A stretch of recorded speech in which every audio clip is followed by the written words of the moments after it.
Chapter 32. Elizabeth was sitting by herself the next morning and writing to Jane, while Mrs. Collins and Maria were gone on business into the village, when she was startled by a ring at the door, the certain signal of a visitor.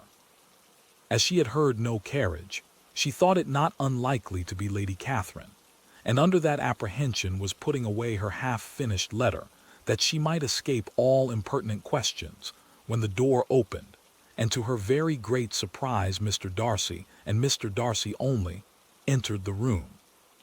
He seemed astonished, too, on finding her alone, and apologized for his intrusion, by letting her know that he had understood all the ladies to be within.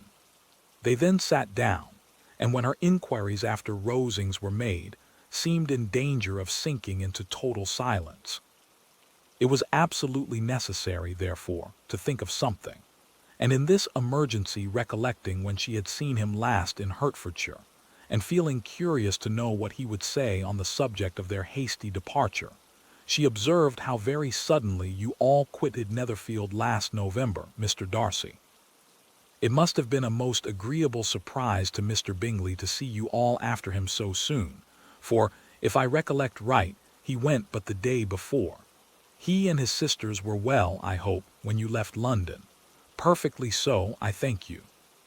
She found that she was to receive no other answer, and after a short pause, added, I think I have understood that Mr. Bingley has not much idea of ever returning to Netherfield again.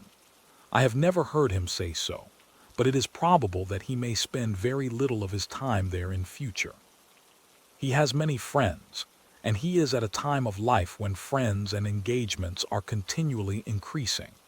If he means to be but little at Netherfield, it would be better for the neighborhood that he should give up the place entirely, for then we might possibly get a settled family there. But perhaps Mr. Bingley did not take the house so much for the convenience of the neighborhood as for his own, and we must expect him to keep or quit it on the same principle. I should not be surprised, said Darcy, if he were to give it up as soon as any eligible purchase offers. Elizabeth made no answer. She was afraid of talking longer of his friend, and having nothing else to say, was now determined to leave the trouble of finding a subject to him. He took the hint, and soon began with, "This seems a very comfortable house. Lady Catherine, I believe, did a great deal to it when Mr. Collins first came to Hunsford. I believe she did, and I am sure she could not have bestowed her kindness on a more grateful object. Mr. Collins appears very fortunate in his choice of a wife." "Yes, indeed. His friends may well rejoice in his having met with one of the very few sensible women who would have accepted him, or have made him happy if they had. My friend has an excellent understanding, though I am not certain that I consider her marrying Mr. Collins as the wisest thing she ever did. She seems perfectly happy, however, and, in a prudential light, it is certainly a very good match for her. It must be very agreeable to her to be settled within so easy a distance of her own family and friends. An easy distance, do you call it? It is nearly 50 miles. And what is 50 miles of good road? Little more than half a day's journey. Yes, I call it a very easy distance. I should never have considered the distance as one of the advantages of the match," cried Elizabeth. "I should never have said Mrs. Collins was settled near her family. It is a proof of your own attachment to Hertfordshire. Anything beyond the very neighborhood of Longbourn, I suppose, would appear far." As he spoke there was a sort of smile, which Elizabeth fancied she understood. He must be supposing her to be thinking of Jane and Netherfield, and she blushed as she answered, "I do not mean to say that a woman may not be settled too near her family. The far and the near must be relative, and depend on many varying circumstances. Where there is fortune to make the expense of traveling unimportant, distance becomes no evil, but that is not the case here. Mr. and Mrs. Collins have a comfortable income, but not such a one as will allow of frequent journeys in. I am persuaded my friend would not call herself near her family under less than half the present distance." Mr. Darcy drew his chair a little towards her and said, "You cannot have a right to such very strong local attachment. You cannot have been always at Longbourn." Elizabeth looked surprised. The gentleman experienced some change of feeling. He drew back his chair, took a newspaper from the table, and, glancing over it, said, in a colder voice, "Are you pleased with Kent?" A short dialogue on the subject of the country ensued, on either side calm and concise, and soon put an end to by the entrance of Charlotte and her sister, just returned from their walk. The TTTT surprised them. Mr. Darcy related the mistake which had occasioned his intruding on Miss Bennet, and after sitting a few minutes longer without saying much to anybody, went away. "What can be the meaning of this?" said Charlotte, as soon as he was gone. "My dear Eliza, he must be in love with you, or he would never have called on us in this familiar way." But when Elizabeth told of his silence, it did not seem very likely, even to Charlotte's wishes, to be the case, and after various conjectures, they could at last only suppose his visit to proceed from the difficulty of finding anything to do, which was the more probable from the time of year. All field sports were over.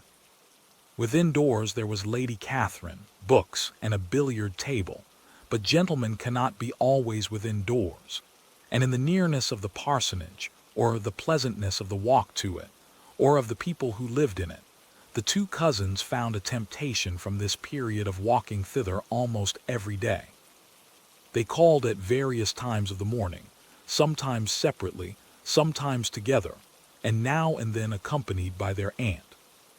It was plain to them all that Colonel Fitzwilliam came because he had pleasure in their society, a persuasion which of course recommended him still more, and Elizabeth was reminded by her own satisfaction in being with him, as well as by his evident admiration, of her former favorite, George Wickham, and though, in comparing them, she saw there was less captivating softness in Colonel Fitzwilliam's manners, she believed he might have the best informed mind.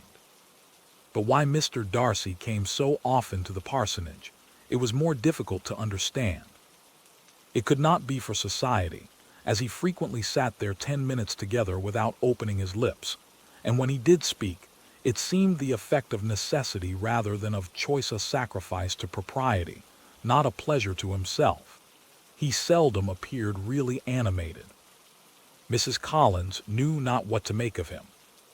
Colonel Fitzwilliam's occasionally laughing at his stupidity proved that he was generally different, which her own knowledge of him could not have told her, and as she would have liked to believe this change the effect of love, and the object of that love her friend Eliza, she set herself seriously to work to find it out. She watched him whenever they were at Rosings, and whenever he came to Hunsford, but without much success.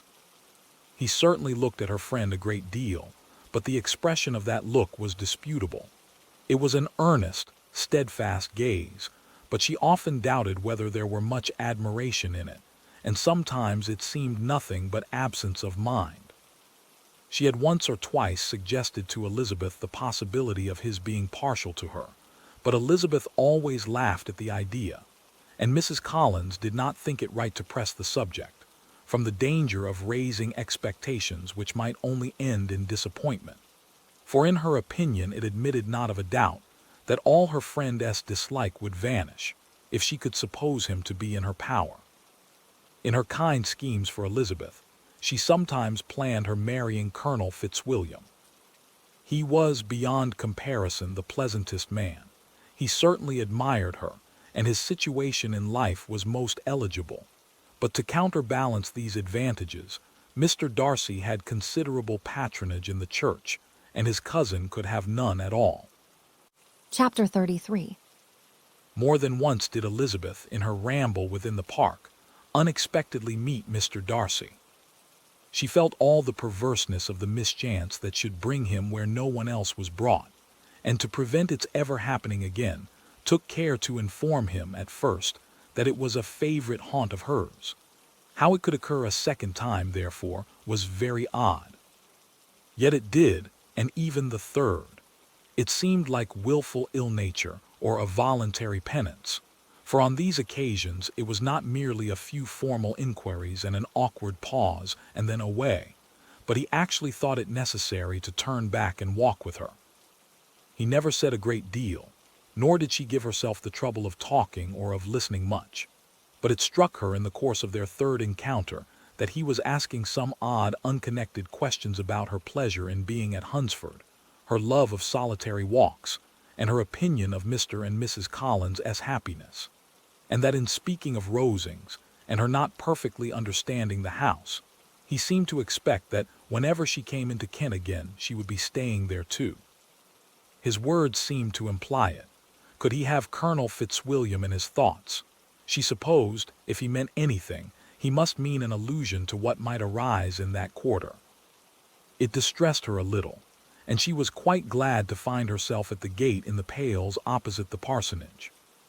She was engaged one day, as she walked, in reperusing Jane's last letter, and dwelling on some passages which proved that Jane had not written in spirits, when, instead of being again surprised by Mr. Darcy, she saw, on looking up, that Colonel Fitzwilliam was meeting her. Putting away the letter immediately, and forcing a smile, she said, "I did not know before that you ever walked this way." "I have been making the tour of the park," he replied, "as I generally do every year, and intended to close it with a call at the parsonage." "Are you going much farther?" "No, I should have turned in a moment." And accordingly she did turn, and they walked towards the parsonage together. "Do you certainly leave Kent on Saturday?" said she. "Yes, if Darcy does not put it off again." "But I am at his disposal. He arranges the business just as he pleases. And if not able to please himself in the arrangement, he has at least great pleasure in the power of choice. I do not know anybody who seems more to enjoy the power of doing what he likes than Mr. Darcy." "He likes to have his own way very well," replied Colonel Fitzwilliam. "But so we all do. It is only that he has better means of having it than many others, because he is rich, and many others are poor. I speak feelingly. A younger son, you know, must be inured to self-denial and dependence. In my opinion, the younger son of an earl can know very little of either. Now, seriously, what have you ever known of self-denial and dependence? When have you been prevented by want of money from going wherever you chose, or procuring anything you had a fancy for? These are home questions, and perhaps I cannot say that I have experienced many hardships of that nature. But in matters of greater weight, I may suffer from the want of money. Younger sons cannot marry where they like, unless where they like women of fortune, which I think they very often do.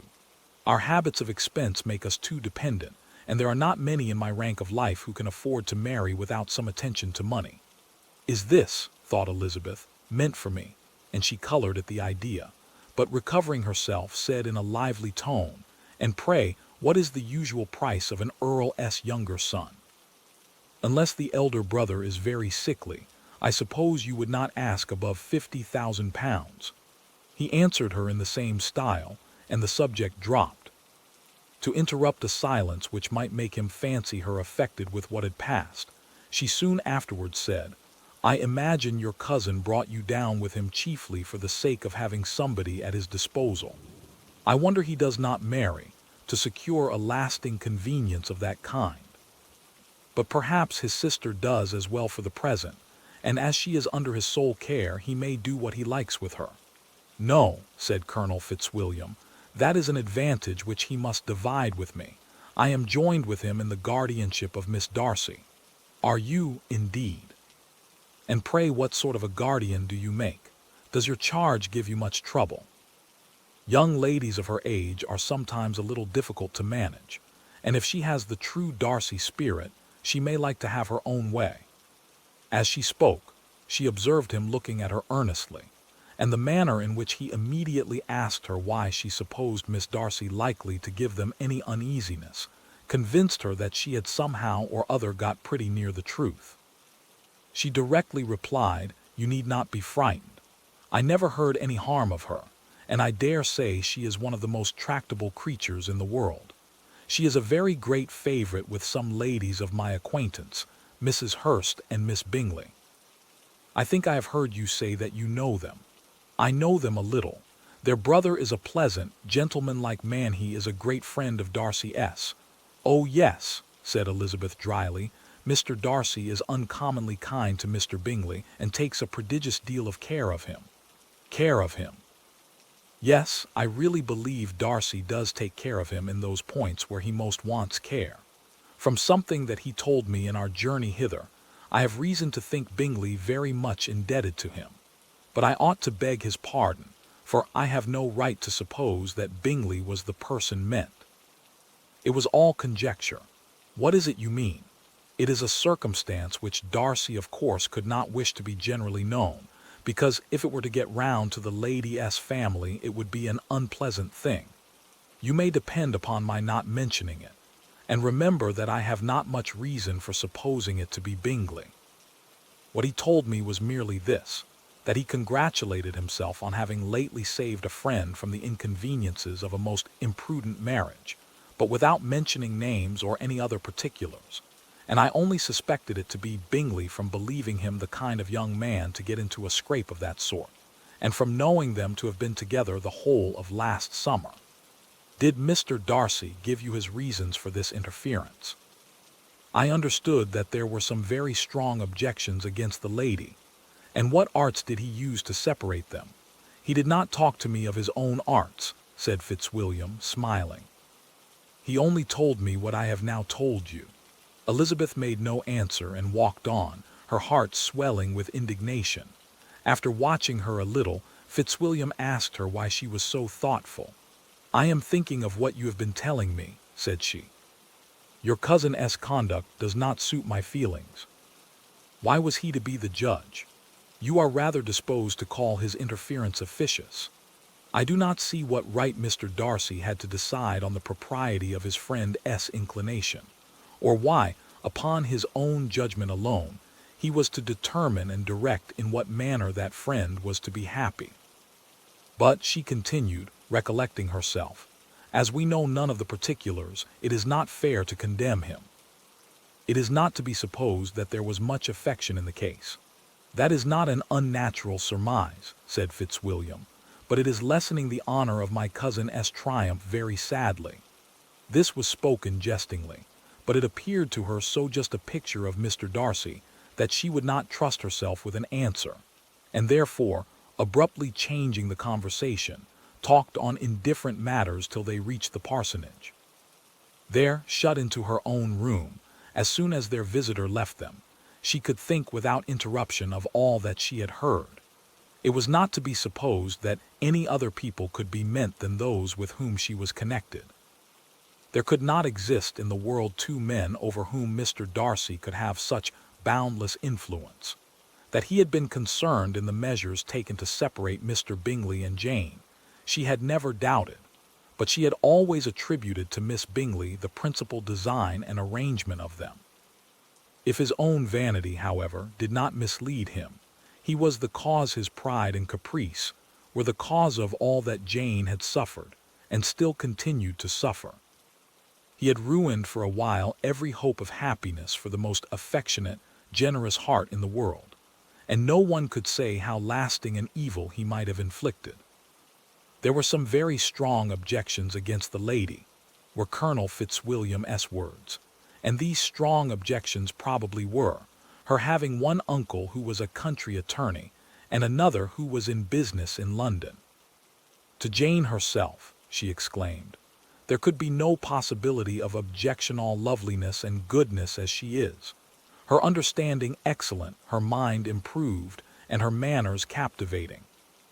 Neither could anything be urged against my father, who, though with some peculiarities, has abilities which Mr. Darcy himself need not disdain, and respectability which he will probably never reach.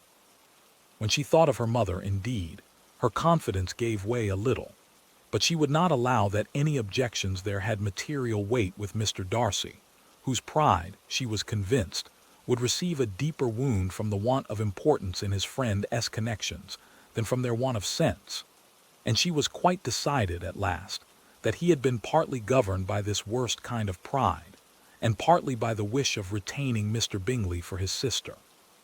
The agitation and tears which the subject occasioned brought on a headache, and it grew so much worse towards the evening that, added to her unwillingness to see Mr. Darcy, It determined her not to attend her cousins to Rosings, where they were engaged to drink tea.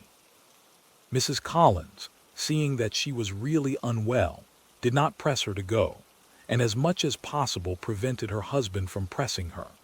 But Mr. Collins could not conceal his apprehension of Lady Catherine S. being rather displeased by her staying at home. Chapter 34.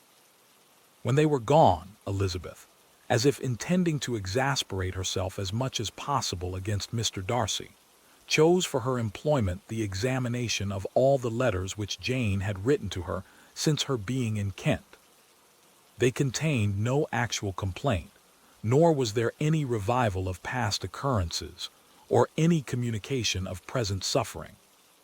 But in all, and in almost every line of each, there was a want of that cheerfulness which had been used to characterize her style, and which, proceeding from the serenity of a mind at ease with itself, and kindly disposed towards everyone, had been scarcely ever clouded. Elizabeth noticed every sentence conveying the idea of uneasiness, with an attention which it had hardly received on the first perusal. Mr. Darcy's shameful boast of what misery he had been able to inflict gave her a keener sense of her sister's sufferings. It was some consolation to think that his visit to Rosings was to end on the day after the next, and a still greater that in less than a fortnight she should herself be with Jane again, and enabled to contribute to the recovery of her spirits by all that affection could do. She could not think of Darcy's leaving Kent without remembering that his cousin was to go with him, but Colonel Fitzwilliam had made it clear that he had no intentions at all, and agreeable as he was, she did not mean to be unhappy about him. While settling this point, she was suddenly roused by the sound of the doorbell, and her spirits were a little fluttered by the idea of its being Colonel Fitzwilliam himself, who had once before called late in the evening, and might now come to inquire particularly after her. But this idea was soon banished, and her spirits were very differently affected, when, to her utter amazement, she saw Mr. Darcy walk into the room. In a hurried manner, he immediately began an inquiry after her health, imputing his visit to a wish of hearing that she were better. She answered him with cold civility. He sat down for a few moments, and then getting up walked about the room. Elizabeth was surprised, but said not a word. After a silence of several minutes, he came towards her in an agitated manner, and thus began. "In vain have I struggled. It will not do. My feelings will not be repressed. You must allow me to tell you how ardently I admire and love you." Elizabeth's astonishment was beyond expression. She stared, colored, doubted, and was silent. This he considered sufficient encouragement, and the avowal of all that he felt and had long felt for her immediately followed. He spoke well, but there were feelings besides those of the heart to be detailed, and he was not more eloquent on the subject of tenderness than of pride. His sense of her inferiority, of its being a degradation, of the family obstacles which judgment had always opposed to inclination, were dwelt on with a warmth which seemed due to the consequence he was wounding, but was very unlikely to recommend his suit. In spite of her deeply rooted dislike, she could not be insensible to the compliment of such a man's affection, and though her intentions did not vary for an instant, she was at first sorry for the pain he was to receive, till roused to resentment by his subsequent language, she lost all compassion in anger. She tried, however, to compose herself to answer him with patience, when he should have done. He concluded with representing to her the strength of that attachment which, in spite of all his endeavors, he had found impossible to conquer, and with expressing his hope that it would now be rewarded by her acceptance of his hand. As he said this, she could easily see that he had no doubt of a favorable answer. He spoke of apprehension and anxiety, but his countenance expressed real security. Such a circumstance could only exasperate farther, and when he ceased the color rose into her cheeks, and she said, "In such cases as this, it is, I believe, the established mode to express a sense of obligation for the sentiments avowed, however unequally they may be returned." It is natural that obligation should be felt, and if I could feel gratitude, I would now thank you. But I have never desired your good opinion, and you have certainly bestowed it most unwillingly. I am sorry to have occasioned pain to anyone. It has been most unconsciously done, however, and I hope will be of short duration. The feelings which you tell me have long prevented the acknowledgment of your regard can have little difficulty in overcoming it after this explanation. Mr. Darcy, who was leaning against the mantelpiece with his eyes fixed on her face, seemed to catch her words with no less resentment than surprise. His complexion became pale with anger, and the disturbance of his mind was visible in every feature. He was struggling for the appearance of composure, and would not open his lips till he believed himself to have attained it. The pause was to Elizabeth's feelings dreadful.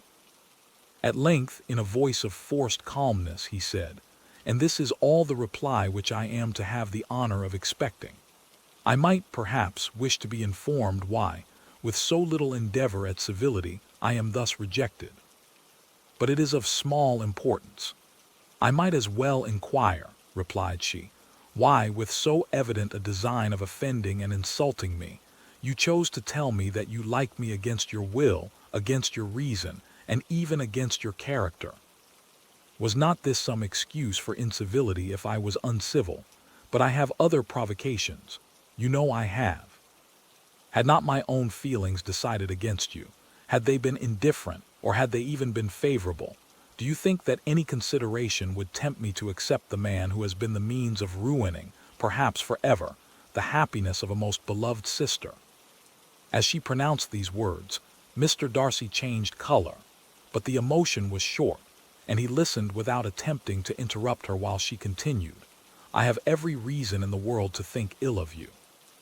No motive can excuse the unjust and ungenerous part you acted there. You dare not, you cannot deny that you have been the principal, if not the only means of dividing them from each other, of exposing one to the censure of the world for caprice and instability, the other to its derision for disappointed hopes, and involving them both in misery of the acutest kind." She paused, and saw with no slight indignation that he was listening with an air which proved him wholly unmoved by any feeling of remorse. He even looked at her with a smile of affected incredulity. "Can you deny that you have done it?" she repeated. With assumed tranquility he then replied, "I have no wish of denying that I did everything in my power to separate my friend from your sister, or that I rejoice in my success. Towards him I have been kinder than towards myself." Elizabeth disdained the appearance of noticing this civil reflection, but its meaning did not escape, nor was it likely to conciliate her. "But it is not merely this affair," she continued, "on which my dislike is founded. Long before it had taken place, my opinion of you was decided. Your character was unfolded in the recital which I received many months ago from Mr. Wickham. On this subject, what can you have to say? In what imaginary act of friendship can you here defend yourself? Or under what misrepresentation can you here impose upon others? You take an eager interest in that gentleman's concerns," said Darcy, in a less tranquil tone and with a heightened color. "Who that knows what his misfortunes have been can help feeling an interest in him?" "His misfortunes," repeated Darcy contemptuously. "Yes, his misfortunes have been great indeed." "And of your infliction," cried Elizabeth with energy, "you have reduced him to his present state of poverty, comparative poverty. You have withheld the advantages which you must know to have been designed for him. You have deprived the best years of his life of that independence which was no less his due than his desert. You have done all this. And yet you can treat the mention of his misfortunes with contempt and ridicule. And this," cried Darcy as he walked with quick steps across the room, "is your opinion of me. This is the estimation in which you hold me. I thank you for explaining it so fully. My faults, according to this calculation, are heavy indeed.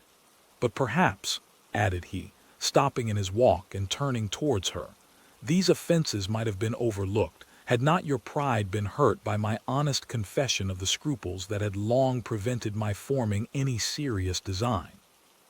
These bitter accusations might have been suppressed, had I, with greater policy, concealed my struggles, and flattered you into the belief of my being impelled by unqualified, unalloyed inclination, by reason, by reflection, by everything. But disguise of every sort is my abhorrence. Nor am I ashamed of the feelings I related. They were natural and just. Could you expect me to rejoice in the inferiority of your connections, to congratulate myself on the hope of relations whose condition in life is so decidedly beneath my own?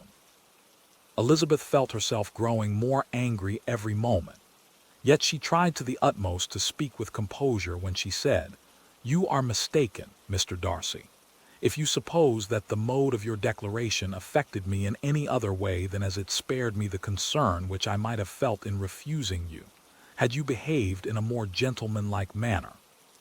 She saw him start at this, but he said nothing, and she continued, "You could not have made me the offer of your hand in any possible way that would have tempted me to accept it." Again, his astonishment was obvious, and he looked at her with an expression of mingled incredulity and mortification. She went on from the very beginning, from the first moment, I may almost say, of my acquaintance with you, your manners impressing me with the fullest belief of your arrogance, your conceit, and your selfish disdain of the feelings of others, were such as to form that groundwork of disapprobation, on which succeeding events have built so immovable a dislike. And I had not known you a month before I felt that you were the last man in the world whom I could ever be prevailed on to marry. You have said quite enough, madam. I perfectly comprehend your feelings, and have now only to be ashamed of what my own have been. Forgive me for having taken up so much of your time, and accept my best wishes for your health and happiness." And with these words, he hastily left the room, and Elizabeth heard him the next moment open the front door and quit the house. The tumult of her mind was now painfully great. She knew not how to support herself, and, from actual weakness, sat down and cried for half an hour. Her astonishment, as she reflected on what had passed, was increased by every review of it, that she should receive an offer of marriage from Mr. Darcy, that he should have been in love with her for so many months, so much in love as to wish to marry her in spite of all the objections which had made him prevent his friend S marrying her sister, and which must appear at least with equal force in his own case, was almost incredible. It was gratifying to have inspired unconsciously so strong an affection. But his pride, his abominable pride, his shameless avowal of what he had done with respect to Jane, his unpardonable assurance in acknowledging, though he could not justify it, and the unfeeling manner which he had mentioned Mr. Wickham, his cruelty towards whom he had not attempted to deny, soon overcame the pity which the consideration of his attachment had for a moment excited. She continued in very agitating reflections, till the sound of Lady Catherine's carriage made her feel how unequal she was to encounter Charlotte's observation, and hurried her away to her room. Chapter 35. Elizabeth awoke the next morning to the same thoughts and meditations which had at length closed her eyes. She could not yet recover from the surprise of what had happened. It was impossible to think of anything else, and totally indisposed for employment, she resolved soon after breakfast to indulge herself in air and exercise. She was proceeding directly to her favorite walk, when the recollection of Mr. Darcy's sometimes coming there stopped her, and instead of entering the park, she turned up the lane which led her farther from the turnpike road. The park paling was still the boundary on one side, and she soon passed one of the gates into the ground. After walking 2 or 3 times along that part of the lane, she was tempted, by the pleasantness of the morning, to stop at the gates and look into the park. The 5 weeks which she had now passed in Kent had made a great difference in the country, and every day was adding to the verdure of the early trees. She was on the point of continuing her walk, when she caught a glimpse of a gentleman within the sort of grove which edged the park. He was moving that way, and fearful of its being Mr. Darcy, she was directly retreating. But the person who advanced was now near enough to see her, and stepping forward with eagerness pronounced her name. She had turned away, but on hearing herself called, though in a voice which proved it to be Mr. Darcy, she moved again towards the gate. He had by that time reached it also, and holding out a letter which she instinctively took, said, with a look of haughty composure, "I have been walking in the grove some time in the hope of meeting you. Will you do me the honor of reading that letter?" And then with a slight bow, turned again into the plantation, and was soon out of sight. With no expectation of pleasure, but with the strongest curiosity, Elizabeth opened the letter, and to her still increasing wonder, perceived an envelope containing 2 sheets of letter paper, written quite through, in a very close hand. The envelope itself was likewise full. Pursuing her way along the lane, she then began it.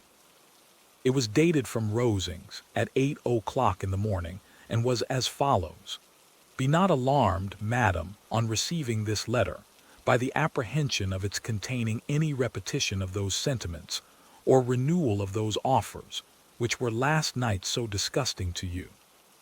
I write without any intention of paining you or humbling myself by dwelling on wishes, which, for the happiness of both, cannot be too soon forgotten, and the effort which the formation and the perusal of this letter must occasion should have been spared, had not my character required it to be written and read. You must therefore pardon the freedom with which I demand your attention. Your feelings, I know, will bestow it unwillingly, but I demand it of your justice. 2 offenses of a very different nature, and by no means of equal magnitude, you last night laid to my charge. The first mentioned was, that, regardless of the sentiments of either, I had detached Mr. Bingley from your sister, and the other, that I had, in defiance of various claims, in defiance of honor and humanity, ruined the immediate prosperity and blasted the prospects of Mr. Wickham. Willfully and wantonly to have thrown off the companion of my youth, the acknowledged favorite of my father, a young man who had scarcely any other dependence than on our patronage, and who had been brought up to expect its exertion, would be a depravity to which the separation of 2 young persons whose affection could be the growth of only a few weeks could bear no comparison. But from the severity of that blame which was last night so liberally bestowed, respecting each circumstance, I shall hope to be in future secured, when the following account of my actions and their motives has been read. If, in the explanation of them which is due to myself, I am under the necessity of relating feelings which may be offensive to yours, I can only say that I am sorry. The necessity must be obeyed, and further apology would be absurd. I had not been long in Hertfordshire before I saw, in common with others, that Bingley preferred your elder sister to any other young woman in the country. But it was not till the evening of the dance at Netherfield that I had any apprehension of his feeling a serious attachment. I had often seen him in love before. At that ball, while I had the honor of dancing with you, I was first made acquainted, by Sir William Lucas's accidental information, that Bingley's attentions to your sister had given rise to a general expectation of their marriage. He spoke of it as a certain event, of which the time alone could be undecided. From that moment I observed my friend S. behavior attentively, and I could then perceive that his partiality for Miss Bennet was beyond what I had ever witnessed in him. Your sister I also watched. Her look and manners were open, cheerful, and engaging as ever, but without any symptom of peculiar regard, and I remained convinced, from the evening's scrutiny, that though she received his attentions with pleasure, she did not invite them by any participation of sentiment. If you have not been mistaken here, I must have been in an error. Your superior knowledge of your sister must make the latter probable. If it be so, if I have been misled by such error to inflict pain on her, your resentment has not been unreasonable. But I shall not scruple to assert that the serenity of your sister's countenance and air was such as might have given the most acute observer a conviction that, however amiable her temper, her heart was not likely to be easily touched. That I was desirous of believing her indifferent is certain, but I will venture to say that my investigations and decisions are not usually influenced by my hopes or fears. I did not believe her to be indifferent because I wished it. I believed it on impartial conviction, as truly as I wished it in reason. My objections to the marriage were not merely those which I last night acknowledged to have required the utmost force of passion to put aside in my own case. The want of connection could not be so great an evil to my friend as to me. But there were other causes of repugnance, causes which, though still existing, and existing to an equal degree in both instances, I had myself endeavored to forget, because they were not immediately before me. These causes must be stated, though briefly. The situation of your mother's family, though objectionable, was nothing in comparison of that total want of propriety so frequently, so almost uniformly betrayed by herself, by your 3 younger sisters, and occasionally even by your father. Pardon me, it pains me to offend you. But amidst your concern for the defects of your nearest relations, and your displeasure at this representation of them, let it give you consolation to consider that to have conducted yourselves so as to avoid any share of the like censure is praise no less generally bestowed on you and your eldest sister than it is honorable to the sense and disposition of both. I will only say, farther, that from what passed that evening, my opinion of all parties was confirmed, and every inducement heightened, which could have led me before to preserve my friend from what I esteemed a most unhappy connection. He left Netherfield for London on the day following, as you, I am certain, remember, with the design of soon returning. The part which I acted is now to be explained. His sister's uneasiness had been equally excited with my own. Our coincidence of feeling was soon discovered, and alike sensible that no time was to be lost in detaching their brother, we shortly resolved on joining him directly in London. We accordingly went, and there I readily engaged in the office of pointing out to my friend the certain evils of such a choice. I described and enforced them earnestly. But however this remonstrance might have staggered or delayed his determination, I do not suppose that it would ultimately have prevented the marriage, had it not been seconded by the assurance, which I hesitated not in giving, of your sister's indifference. He had before believed her to return his affection with sincere, if not with equal, regard.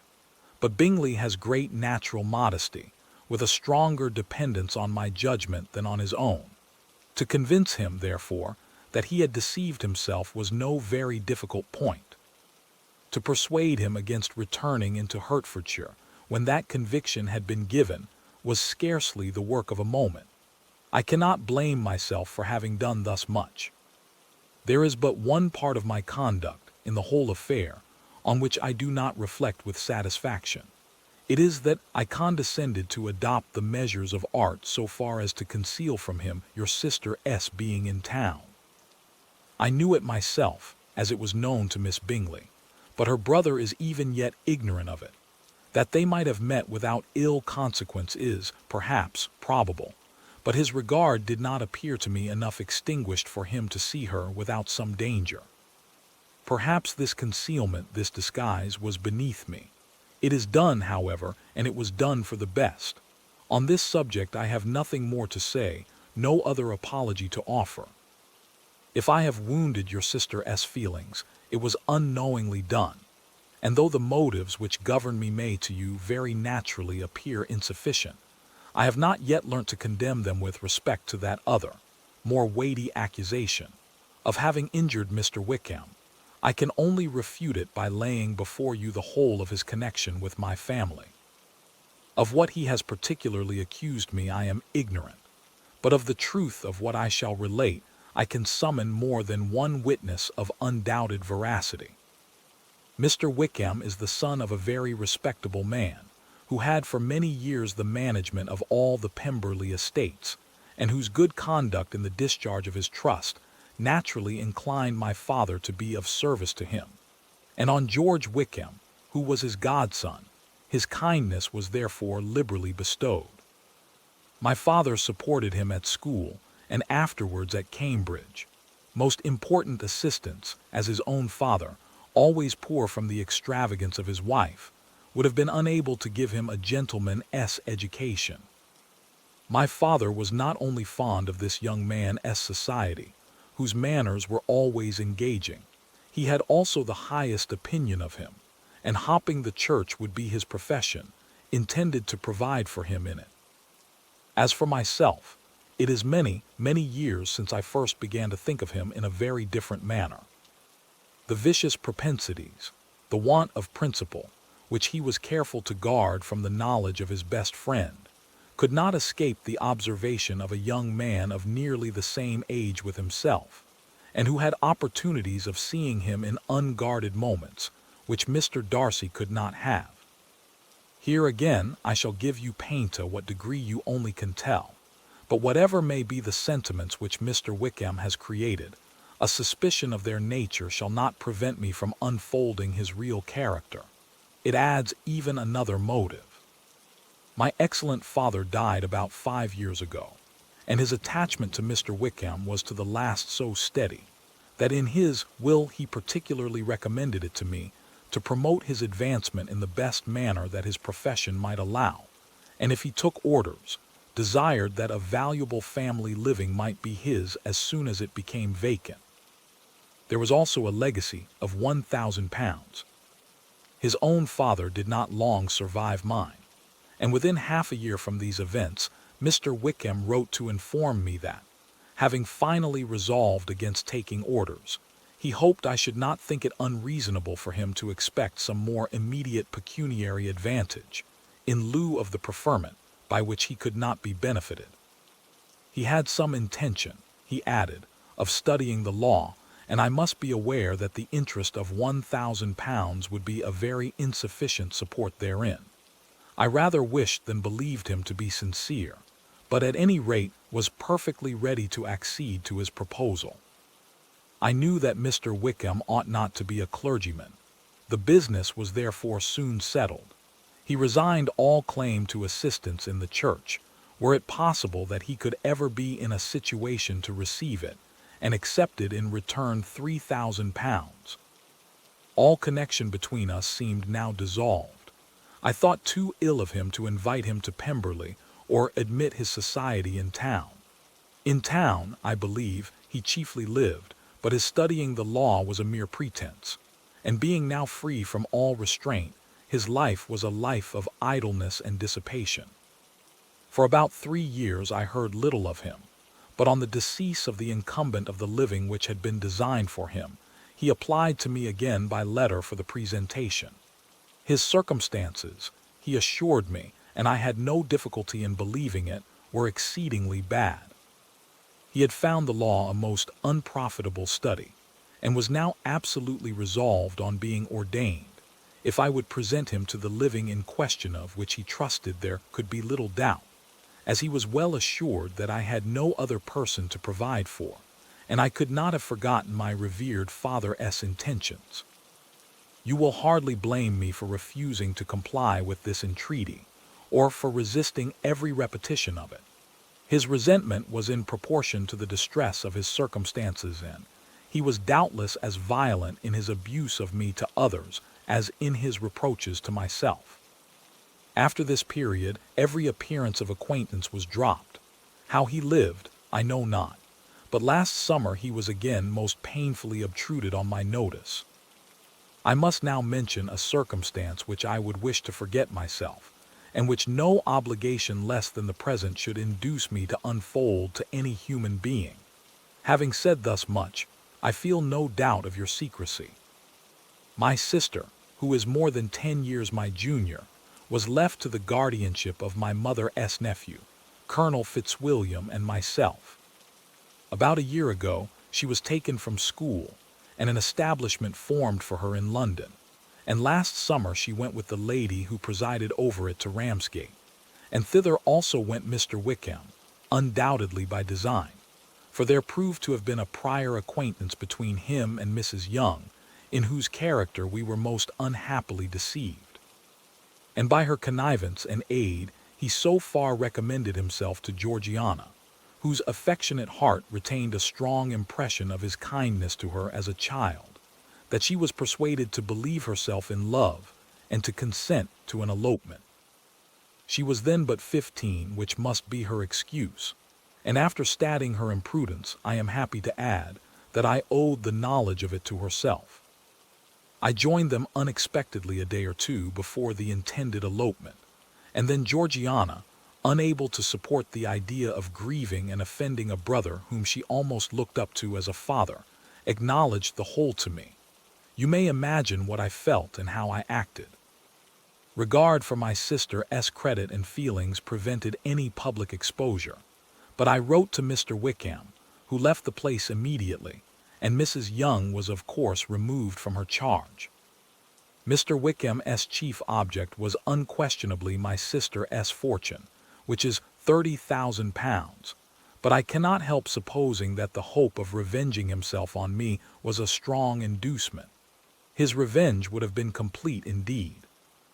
This, madam, is a faithful narrative of every event in which we have been concerned together, and if you do not absolutely reject it as false, you will, I hope, acquit me henceforth of cruelty towards Mr. Wickham. I know not in what manner, under what form of falsehood, he has imposed on you, but his success is not perhaps to be wondered at, ignorant as you previously were of everything concerning either. Detection could not be in your power, and suspicion certainly not in your inclination. You may possibly wonder why all this was not told you last night, but I was not then master enough of myself to know what could or ought to be revealed. For the truth of everything here related, I can appeal more particularly to the testimony of Colonel Fitzwilliam, who, from our near relationship and constant intimacy, and still more as one of the executors of my father's will, has been unavoidably acquainted with every particular of these transactions. If your abhorrence of me should make my assertions valueless, you cannot be prevented by the same cause from confiding in my cousin, and that there may be the possibility of consulting him, I shall endeavor to find some opportunity of putting this letter in your hands in the course of the morning. I will only add, God bless you. FITZWILLIAMDARCY. Chapter 36. Elizabeth, when Mr. Darcy gave her the letter, did not expect it to contain a renewal of his offers. She had formed no expectation at all of its contents. But such as they were, it may be well supposed how eagerly she went through them, and what a contrariety of emotion they excited. Her feelings as she read were scarcely to be defined. With amazement did she first understand that he believed any apology to be in his power, and steadfastly was she persuaded that he could have no explanation to give, which a just sense of shame would not conceal. With a strong prejudice against everything he might say, she began his account of what had happened at Netherfield. She read with an eagerness which hardly left her power of comprehension, and from impatience of knowing what the next sentence might bring, was incapable of attending to the sense of the one before her eyes. His belief of her sister's insensibility she instantly resolved to be false, and his account of the real, the worst objections to the match, made her too angry to have any wish of doing him justice. He expressed no regret for what he had done which satisfied her. His style was not penitent but haughty. It was all pride and insolence. But when this subject was succeeded by his account of Mr. Wickham, when she read, with somewhat clearer attention, a relation of events which, if true, must overthrow every cherished opinion of his worth, and which bore so alarming an affinity to his own history of himself, her feelings were yet more acutely painful and more difficult of definition. Astonishment, apprehension, and even horror oppressed her. She wished to discredit it entirely, repeatedly exclaiming, "This must be false. This cannot be. This must be the grossest falsehood." When she had gone through the whole letter, though scarcely knowing anything of the last page or two, put it hastily away, protesting that she would not regard it, that she would never look in it again. In this perturbed state of mind, with thoughts that could rest on nothing, she walked on, but it would not do. In half a minute the letter was unfolded again, and collecting herself as well as she could, she again began the mortifying perusal of all that related to Wickham, and commanded herself so far as to examine the meaning of every sentence. The account of his connection with the Pemberley family was exactly what he had related himself, and the kindness of the late Mr. Darcy, though she had not before known its extent, agreed equally well with his own words. So far each recital confirmed the other, but when she came to the will, the difference was great. What Wickham had said of the living was fresh in her memory, and as she recalled his very words, it was impossible not to feel that there was gross duplicity on one side or the other, and for a few moments she flattered herself that her wishes did not err. But when she read and reread, with the closest attention, the particulars immediately following of Wickham's resigning all pretensions to the living, of his receiving in lieu so considerable a sum as £3,000, again was she forced to hesitate. She put down the letter, weighed every circumstance with what she meant to be impartiality, deliberated on the probability of each statement, but with little success. On both sides it was only assertion. Again she read on. But every line proved more clearly that the affair, which she had believed it impossible that any contrivance could so represent as to render Mr. Darcy's conduct in it less than infamous, was capable of a turn which must make him entirely blameless throughout the whole. The extravagance and general profligacy which he scrupled not to lay to Mr. Wickham's charge exceedingly shocked her, the more so as she could bring no proof of its injustice. She had never heard of him before his entrance into the Shire militia, in which he had engaged at the persuasion of the young man, who, on meeting him accidentally in town, had there renewed a slight acquaintance. Of his former way of life, nothing had been known in Hertfordshire but what he told himself. As to his real character, had information been in her power, she had never felt a wish of inquiring. His countenance, voice, and manner had established him at once in the possession of every virtue. She tried to recollect some instance of goodness, some distinguished trait of integrity or benevolence that might rescue him from the attacks of Mr. Darcy, or at least, by the predominance of virtue, atone for those casual errors, under which she would endeavor to class what Mr. Darcy had described as the idleness and vice of many years' continuance. But no such recollection befriended her. She could see him instantly before her, in every charm of air and address, but she could remember no more substantial good than the general approbation of the neighborhood, and the regard which his social powers had gained him in the mess. After pausing on this point a considerable while, she once more continued to read, but alas! The story which followed, of his designs on Miss Darcy, received some confirmation from what had passed between Colonel Fitzwilliam and herself only the morning before, and at last she was referred for the truth of every particular to Colonel Fitzwilliam himself, from whom she had previously received the information of his near concern in all his cousin's affairs, and whose character she had no reason to question. At one time she had almost resolved on applying to him, but the idea was checked by the awkwardness of the application, and at length wholly banished by the conviction that Mr. Darcy would never have hazarded such a proposal if he had not been well assured of his cousin's corroboration.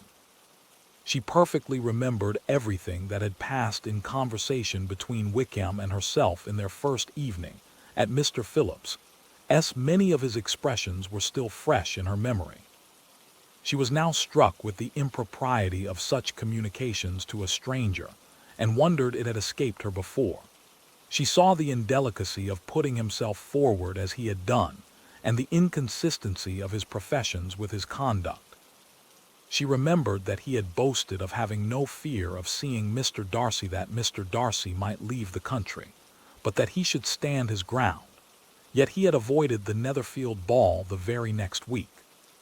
She remembered also that, till the Netherfield family had quitted the country, he had told his story to no one but herself, but that after their removal it had been everywhere discussed, that he had then no reserves, no scruples in sinking Mr. Darcy's character, though he had assured her that respect for the father would always prevent his exposing the son. How differently did everything now appear in which he was concerned. His attentions to Miss King were now the consequence of views solely and hatefully mercenary, and the mediocrity of her fortune proved no longer the moderation of his wishes, but his eagerness to grasp at anything. His behavior to herself could now have had no tolerable motive. He had either been deceived with regard to her fortune, or had been gratifying his vanity by encouraging the preference which she believed she had most incautiously shown. Every lingering struggle in his favor grew fainter and fainter. And in further justification of Mr. Darcy, she could not but allow that Mr. Bingley, when questioned by Jane, had long ago asserted his blamelessness in the affair, that, proud and repulsive as were his manners, she had never, in the whole course of their acquaintance which had latterly brought them much together, and given her a sort of intimacy with his ways, seen anything that betrayed him to be unprincipled or unjust, anything that spoke him of irreligious or immoral habits, that among his own connections he was esteemed and valued, that even Wickham had allowed him merit as a brother, and that she had often heard him speak so affectionately of his sister as to prove him capable of some amiable feeling, that had his actions been what Wickham represented them, so gross a violation of everything right could hardly have been concealed from the world, and that friendship between a person capable of it and such an amiable man as Mr. Bingley was incomprehensible. She grew absolutely ashamed of herself. Of neither Darcy nor Wickham could she think without feeling that she had been blind, partial, prejudiced, absurd. How despicably have I acted! She cried, I who have prided myself on my discernment, I who have valued myself on my abilities, who have often disdained the generous candor of my sister, and gratified my vanity in useless or blameless distrust. How humiliating is this discovery! Yet how just a humiliation! Had I been in love, I could not have been more wretchedly blind. But vanity, not love, has been my folly. Pleased with the preference of one, and offended by the neglect of the other, on the very beginning of our acquaintance, I have courted prepossession and ignorance, and driven reason away where either were concerned. Till this moment, I never knew myself. From herself to Jane, from Jane to Bingley, her thoughts were in a line which soon brought to her recollection that Mr. Darcy's explanation there had appeared very insufficient, and she read it again. Widely different was the effect of a second perusal. How could she deny that credit to his assertions, in one instance, which she had been obliged to give in the other? He declared himself to have been totally unsuspicious of her sister's attachment, and she could not help remembering what Charlotte's opinion had always been. Neither could she deny the justice of his description of Jane. She felt that Jane's feelings, though fervent, were little displayed, and that there was a constant complacency in her air and manner, not often united with great sensibility. When she came to that part of the letter in which her family were mentioned, in tones of such mortifying, yet merited reproach, her sense of shame was severe. The justice of the charge struck her too forcibly for denial, and the circumstances to which he particularly alluded, as having passed at the Netherfield ball, and as confirming all his first disapprobation, could not have made a stronger impression on his mind than on hers. The compliment to herself and her sister was not unfelt. It soothed, but it could not console her for the contempt which had been thus self-attracted by the rest of her family, and as she considered that Jane's disappointment had, in fact, been the work of her nearest relations, and reflected how materially the credit of both must be hurt by such impropriety of conduct, she felt depressed beyond anything she had ever known before. After wandering along the lane for 2 hours, giving way to every variety of thought, reconsidering events, determining probabilities, and reconciling herself, as well as she could, to a change so sudden and so important, fatigue and a recollection of her long absence made her at length return home, and she entered the house with the wish of appearing cheerful as usual, and the resolution of repressing such reflections as must make her unfit for conversation. She was immediately told that the two gentlemen from Rosings had each called during her absence, Mr. Darcy only for a few minutes to take leave, but that Colonel Fitzwilliam had been sitting with them at least an hour, hopping for her return and almost resolving to walk after her till she could be found. Elizabeth could but just affect concern in missing him. She really rejoiced at it. Colonel Fitzwilliam was no longer an object. She could think only of her letter. Chapter 37. The two gentlemen left Rosings the next morning, and Mr. Collins, having been in waiting near the lodges to make them his parting obeisance, was able to bring home the pleasing intelligence of their appearing in very good health, and in as tolerable spirits as could be expected after the melancholy scene so lately gone through at Rosings. To Rosings he then hastened to console Lady Catherine and her daughter, and on his return brought back, with great satisfaction, a message from her ladyship, importing that she felt herself so dull as to make her very desirous of having them all to dine with her. Elizabeth could not see Lady Catherine without recollecting that, had she chosen it, she might by this time have been presented to her as her future niece, nor could she think, without a smile, of what her ladyship's indignation would have been. What would she have said? How would she have behaved? Were the questions with which she amused herself. Their first subject was the diminution of the Rosings party. "I assure you, I feel it exceedingly," said Lady Catherine. "I believe nobody feels the loss of friends so much as I do. But I am particularly attached to these young men, and know them to be so much attached to me. They were excessively sorry to go, but so they always are." The dear Colonel rallied his spirits tolerably till just at last, but Darcy seemed to feel it most acutely more, I think, than last year. His attachment to Rosings certainly increases. Mr. Collins had a compliment and an allusion to throw in here, which were kindly smiled on by the mother and daughter. Lady Catherine observed after dinner that Miss Bennet seemed out of spirits, and immediately accounting for it herself, by supposing that she did not like to go home again so soon, she added, "But if that is the case, you must write to your mother to beg that you may stay a little longer. Mrs. Collins will be very glad of your company, I am sure." "I am much obliged to your ladyship for your kind invitation," replied Elizabeth, "but it is not in my power to accept it. I must be in town next Saturday." "Why, at that rate, you will have been here only 6 weeks. I expected you to stay 2 months. I told Mrs. Collins so before you came. There can be no occasion for your going so soon. Mrs. Bennet could certainly spare you for another fortnight, but my father cannot. He wrote last week to hurry my return. Oh, your father, of course, may spare you if your mother can. Daughters are never of so much consequence to a father. And if you will stay another month complete, it will be in my power to take one of you as far as London, for I am going there early in June for a week. And as Dawson does not object to the barouche box, there will be very good room for one of you, and, indeed, if the weather should happen to be cool, I should not object to taking you both, as you are neither of you large. You are all kindness, madam, but I believe we must abide by our original plan." Lady Catherine seemed resigned. "Mrs. Collins, you must send a servant with them. You know I always speak my mind, and I cannot bear the idea of 2 young women traveling post by themselves. It is highly improper. You must contrive to send somebody. I have the greatest dislike in the world to that sort of thing. Young women should always be properly guarded and attended, according to their situation in life. When my niece Georgiana went to Ramsgate last summer, I made a point of her having 2 men servants go with her.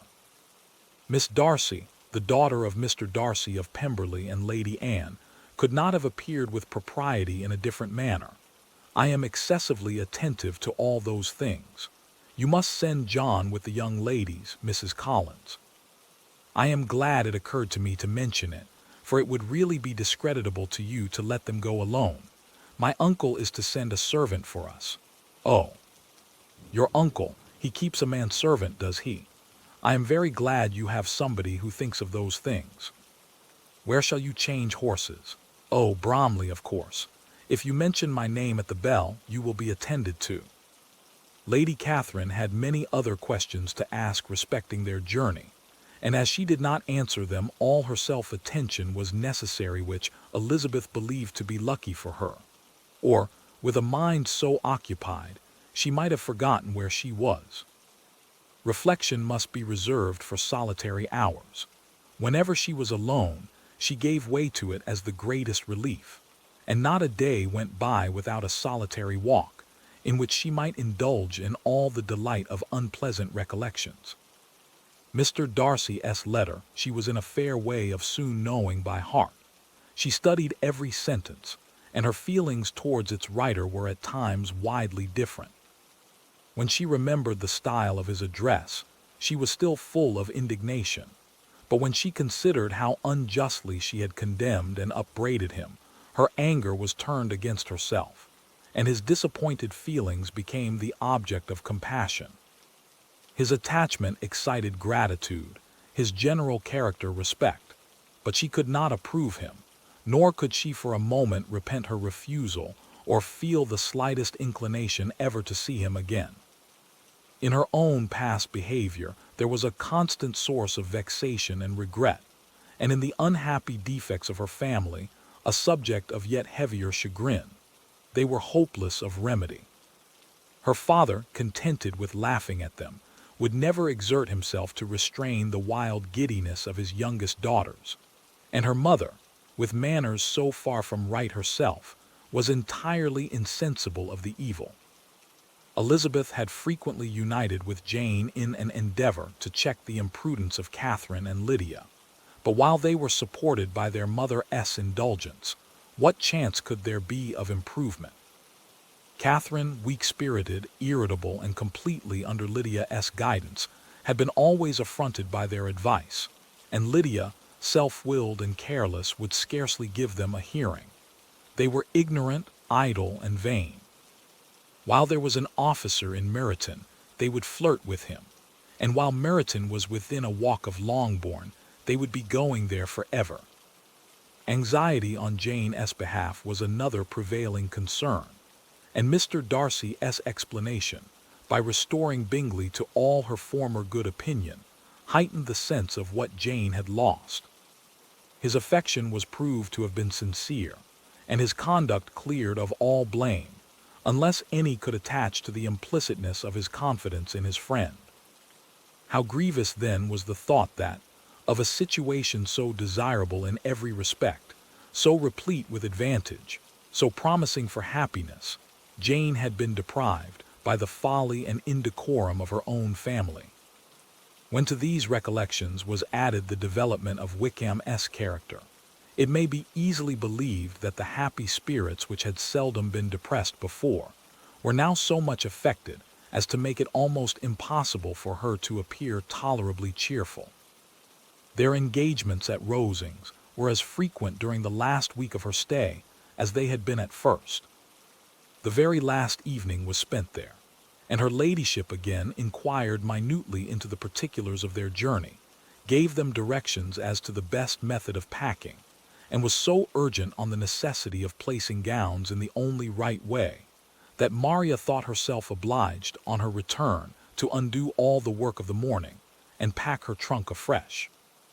When they parted, Lady Catherine, with great condescension, wished them a good journey, and invited them to come to Hunsford again next year, and Miss de Bourgh exerted herself so far as to courtesy and hold out her hand to both. Chapter 38. On Saturday morning, Elizabeth and Mr. Collins met for breakfast a few minutes before the others appeared, and he took the opportunity of paying the parting civilities which he deemed indispensably necessary. "I know not, Miss Elizabeth," said he, "whether Mrs. Collins has yet expressed her sense of your kindness in coming to us, but I am very certain you will not leave the house without receiving her thanks for it. The favor of your company has been much felt, I assure you. We know how little there is to tempt anyone to our humble abode.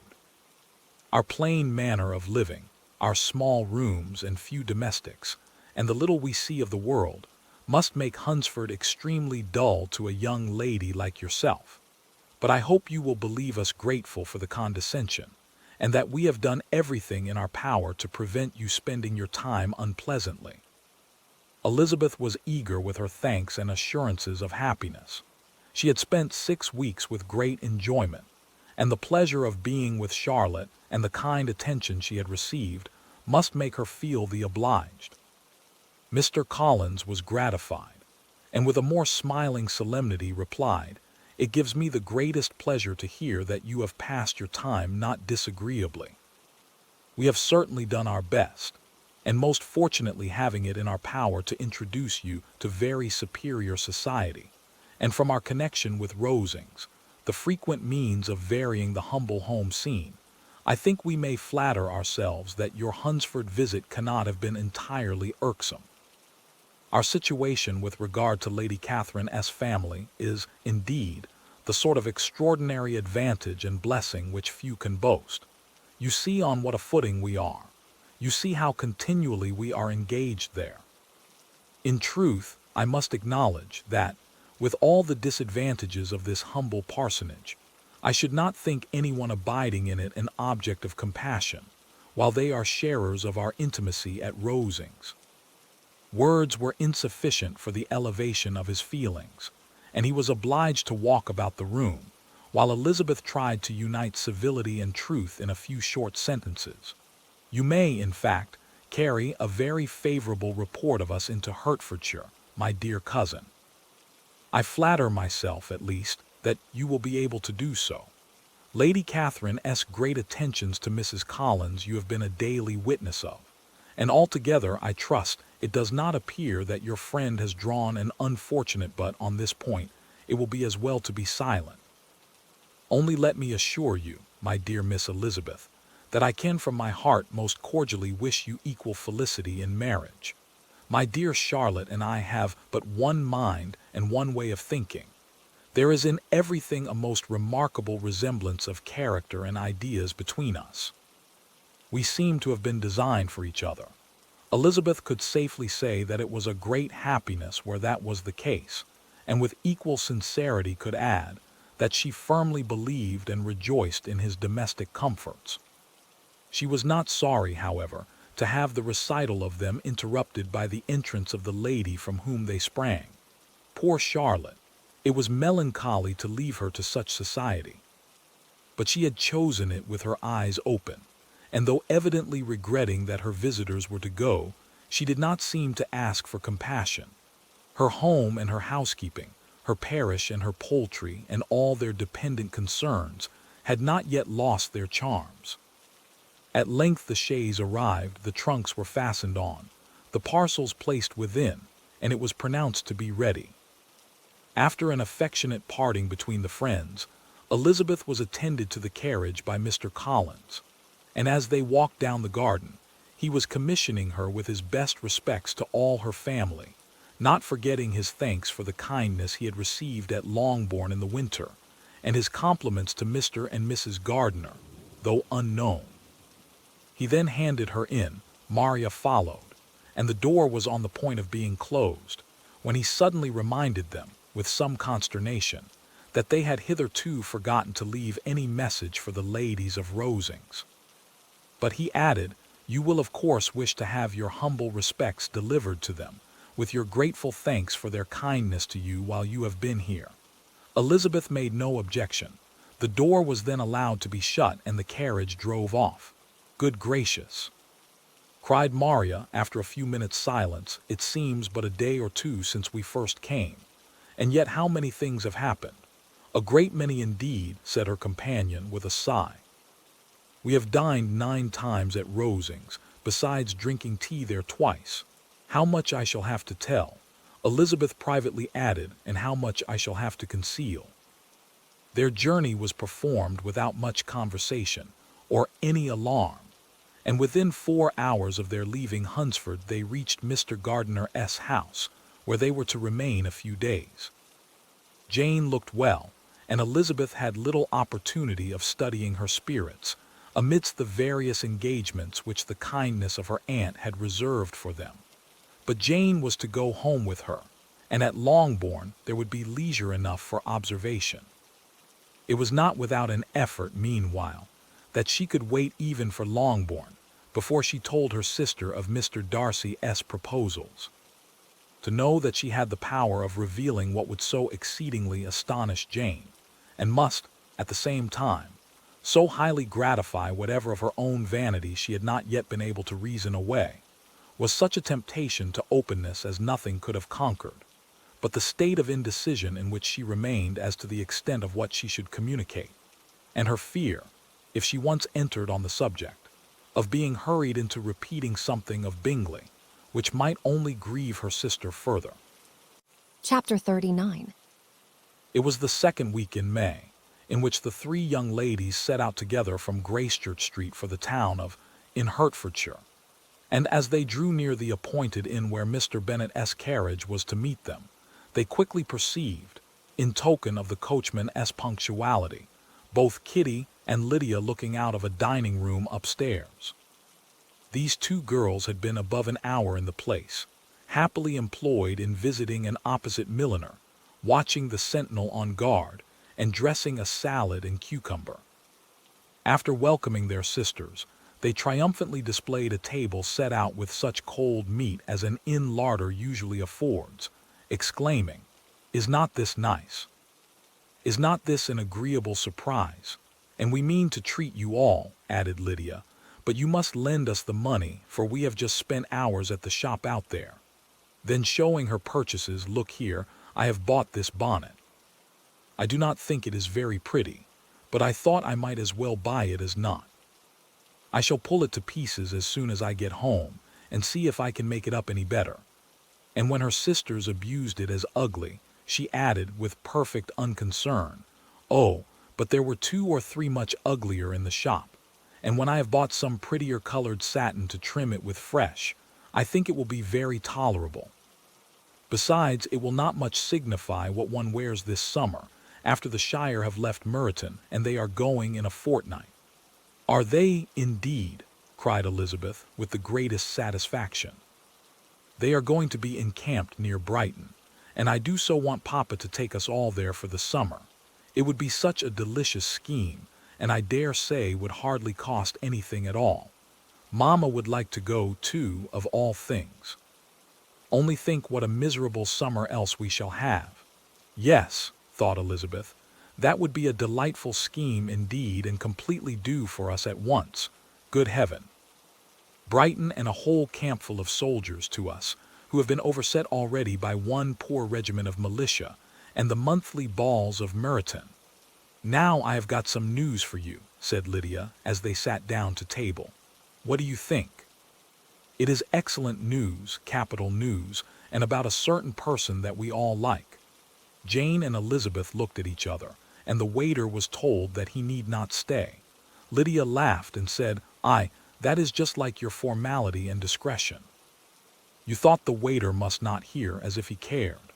I dare say he often hears worse things said than I am going to say, but he is an ugly fellow.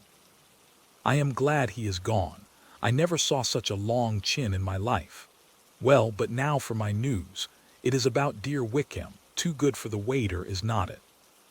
There is no danger of Wickham's marrying Mary King there s for you. She is gone down to her uncle at Liverpool, gone to stay. Wickham is safe, and Mary King is safe," added Elizabeth, "safe from a connection imprudent as to fortune. She is a great fool for going away if she liked him. But I hope there is no strong attachment on either side," said Jane. "I am sure there is not on his. I will answer for it, he never cared 3 straws about her. Who could about such a nasty little freckled thing?"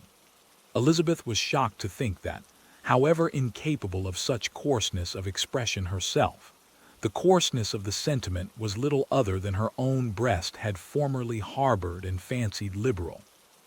As soon as all had ate and the elder ones paid, the carriage was ordered, and after some contrivance, the whole party, with all their boxes, work-bags, and parcels, and the unwelcome addition of Kitty S. and Lydia S. purchases, were seated in it. "How nicely we are crammed in," cried Lydia.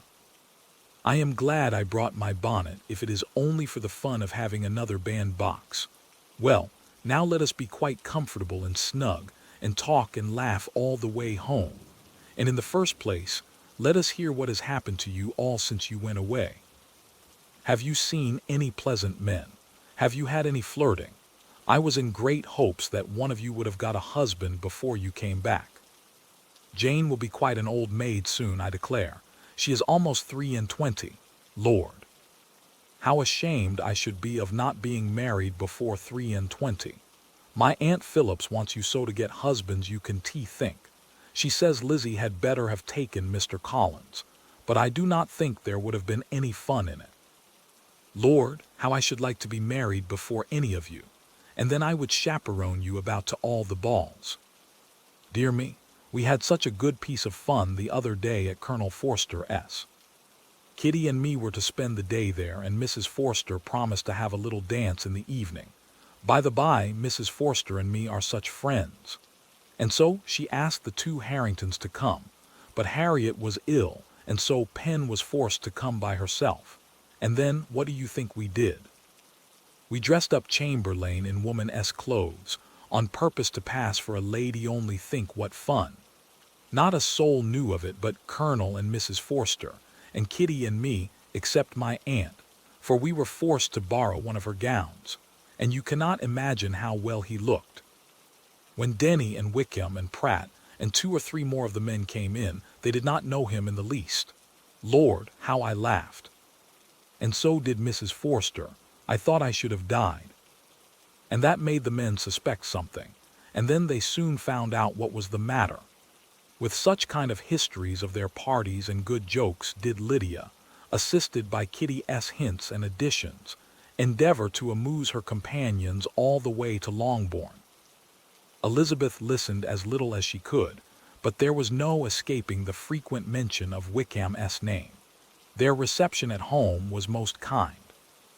Mrs. Bennet rejoiced to see Jane in undiminished beauty, and more than once during dinner did Mr. Bennet say voluntarily to Elizabeth, "I am glad you are come back, Lizzie." Their party in the dining room was large, for almost all the Lucases came to meet Maria and hear the news, and various were the subjects which occupied them. Lady Lucas was inquiring of Maria across the table after the welfare and poultry of her eldest daughter. Mrs. Bennet was doubly engaged, on one hand collecting an account of the present fashions from Jane, who sat some way below her, and on the other, retailing them all to the younger Miss Lucases. And Lydia, in a voice rather louder than any other person's, was enumerating the various pleasures of the morning to anybody who would hear her. "Oh, Mary," said she, "I wish you had gone with us, for we had such fun." As we went along, Kitty and me drew up all the blinds and pretended there was nobody in the coach, and I should have gone so all the way if Kitty had not been sick. And when we got to the George, I do think we behaved very handsomely, for we treated the other 3 with the nicest cold luncheon in the world, and if you would have gone, we would have treated you too. And then when we came away, it was such fun. I thought we never should have got into the coach. I was ready to die of laughter. And then we were so merry all the way home. We talked and laughed so loud that anybody might have heard us 10 miles off. To this, Mary very gravely replied, "Far be it from me, my dear sister, to depreciate such pleasures. They would doubtless be congenial with the generality of female minds. But I confess they would have no charms for me. I should infinitely prefer a book." But of this answer Lydia heard not a word. She seldom listened to anybody for more than half a minute, and never attended to Mary at all. In the afternoon Lydia was urgent with the rest of the girls to walk to Meryton, and see how everybody went on, but Elizabeth steadily opposed the scheme. It should not be said that the Miss Bennets could not be at home half a day before they were in pursuit of the officers. There was another reason, too, for her opposition. She dreaded seeing Wickham again, and was resolved to avoid it as long as possible. The comfort to her of the Regiment S approaching removal was indeed beyond expression. In a fortnight they were to go, and once gone, she hoped there could be nothing more to plague her on his account. She had not been many hours at home before she found that the Brighton scheme, of which Lydia had given them a hint at the inn, was under frequent discussion between her parents. Elizabeth saw directly that her father had not the smallest intention of yielding, but his answers were at the same time so vague and equivocal that her mother, though often disheartened, had never yet despaired of succeeding at last. Chapter 40. Elizabeth's impatience to acquaint Jane with what had happened could no longer be overcome, and at length resolving to suppress every particular in which her sister was concerned, and preparing her to be surprised, she related to her the next morning the chief of the scene between Mr. Darcy and herself. Miss Bennet's astonishment was soon lessened by the strong sisterly partiality which made any admiration of Elizabeth appear perfectly natural, and all surprise was shortly lost in other feelings. She was sorry that Mr. Darcy should have delivered his sentiments in a manner so little suited to recommend them, but still more was she grieved for the unhappiness which her sister's refusal must have given him. His being so sure of succeeding was wrong, said she, and certainly ought not to have appeared, but consider how much it must increase his disappointment. Indeed, replied Elizabeth, I am heartily sorry for him, but he has other feelings which will probably soon drive away his regard for me. You do not blame me, however, for refusing him. Blame you? Oh, no, but you blame me for having spoken so warmly of Wickham. No, I do not know that you were wrong in saying what you did, but you will know it when I have told you what happened the very next day. She then spoke of the letter, repeating the whole of its contents as far as they concerned George Wickham. What a stroke was this for poor Jane, who would willingly have gone through the world without believing that so much wickedness existed in the whole race of mankind, as was here collected in one individual.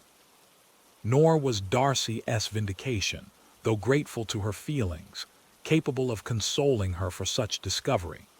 Most earnestly did she labor to prove the probability of error and seek to clear one without involving the other. This will not do, said Elizabeth. You never will be able to make both of them good for anything. Take your choice, but you must be satisfied with only one. There is but such a quantity of merit between them, just enough to make one good sort of man, and of late it has been shifting about pretty much. For my part, I am inclined to believe it all Mr. Darcy's, but you shall do as you choose. It was some time, however, before a smile could be extorted from Jane. I do not know when I have been more shocked, said she. Wickham so very bad, it is almost past belief, and poor Mr. Darcy. Dear Lizzie, only consider what he must have suffered. Such a disappointment, and with the knowledge of your ill opinion too. And having to relate such a thing of his sister. It is really too distressing. I am sure you must feel it so. Oh no, my regret and compassion are all done away by seeing you so full of both. I know you will do him such ample justice that I am growing every moment more unconcerned and indifferent. Your profusion makes me saving, and if you lament over him much longer, my heart will be as light as a feather. Poor Wickham! There is such an expression of goodness in his countenance, such an openness and gentleness in his manner. There certainly was some great mismanagement in the education of those two young men. One has got all the goodness, and the other all the appearance of it. I never thought Mr. Darcy so deficient in the appearance of it as you used to do, and yet I meant to be uncommonly clever in taking so decided a dislike to him, without any reason. It is such a spur to one's genius, such an opening for wit, to have a dislike of that kind. One may be continually abusive without saying anything just, but one cannot be always laughing at a man without now and then stumbling on something witty. Lizzie, when you first read that letter, I am sure you could not treat the matter as you do now. Indeed, I could not. I was uncomfortable enough. I was very uncomfortable, I may say unhappy. and with no one to speak to of what I felt, no Jane to comfort me, and say that I had not been so very weak and vain and nonsensical as I knew I had. Oh, how I wanted you! How unfortunate that you should have used such very strong expressions in speaking of Wickham to Mr. Darcy, for now they do appear wholly undeserved. Certainly. But the misfortune of speaking with bitterness is a most natural consequence of the prejudices I had been encouraging. There is one point on which I want your advice. I want to be told whether I ought or ought not to make our acquaintance in general understand Wickham's character. Miss Bennet paused a little, and then replied, "Surely there can be no occasion for exposing him so dreadfully." "What is your own opinion?" "That it ought not to be attempted. Mr. Darcy has not authorized me to make his communication public. On the contrary, every particular relative to his sister was meant to be kept as much as possible to myself, and if I endeavor to undeceive people as to the rest of his conduct, who will believe me? The general prejudice against Mr. Darcy is so violent that it would be the death of half the good people in Meryton to attempt to place him in an amiable light. I am not equal to it.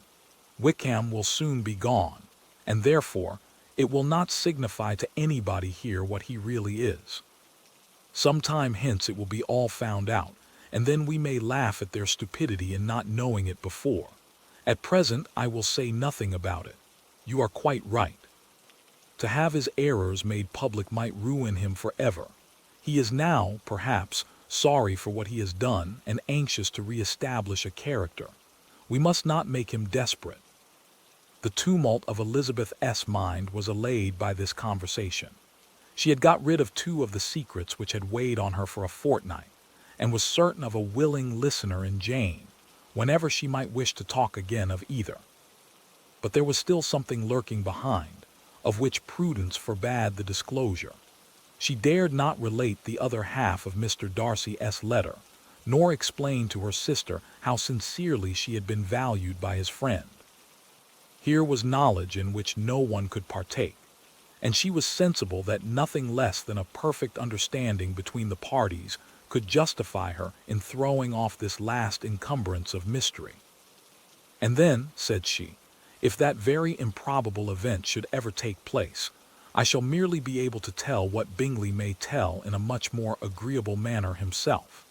The liberty of communication cannot be mine till it has lost all its value." She was now, on being settled at home, at leisure to observe the real state of her sister's spirits. Jane was not happy. She still cherished a very tender affection for Bingley.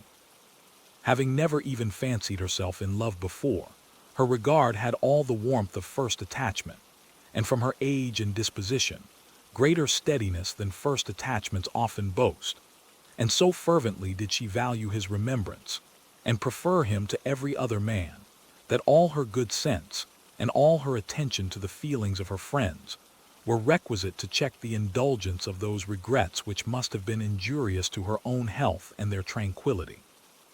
"Well, Lizzie," said Mrs. Bennet one day, "what is your opinion now of this sad business of Jane S.? For my part, I am determined never to speak of it again to anybody. I told my sister Phillips so the other day. But I cannot find out that Jane saw anything of him in London. Well, he is a very undeserving young man, and I do not suppose there is the least chance in the world of her ever getting him now. There is no talk of his coming to Netherfield again in the summer, and I have inquired of everybody, too, who is likely to know. I do not believe that he will ever live at Netherfield any more. Oh, well. It is just as he chooses. Nobody wants him to come, though I shall always say that he used my daughter extremely ill, and if I was her, I would not have put up with it. Well, my comfort is, I am sure Jane will die of a broken heart, and then he will be sorry for what he has done." But as Elizabeth could not receive comfort from any such expectation, she made no answer. "Well, Lizzie," continued her mother soon afterwards, "and so the Collinses live very comfortable, do they? Well, well, I only hope it will last.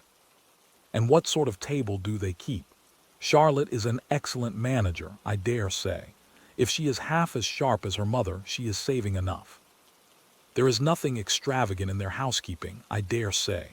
No, nothing at all. A great deal of good management, depend upon it. Yes, yes. They will take care not to outrun their income. They will never be distressed for money.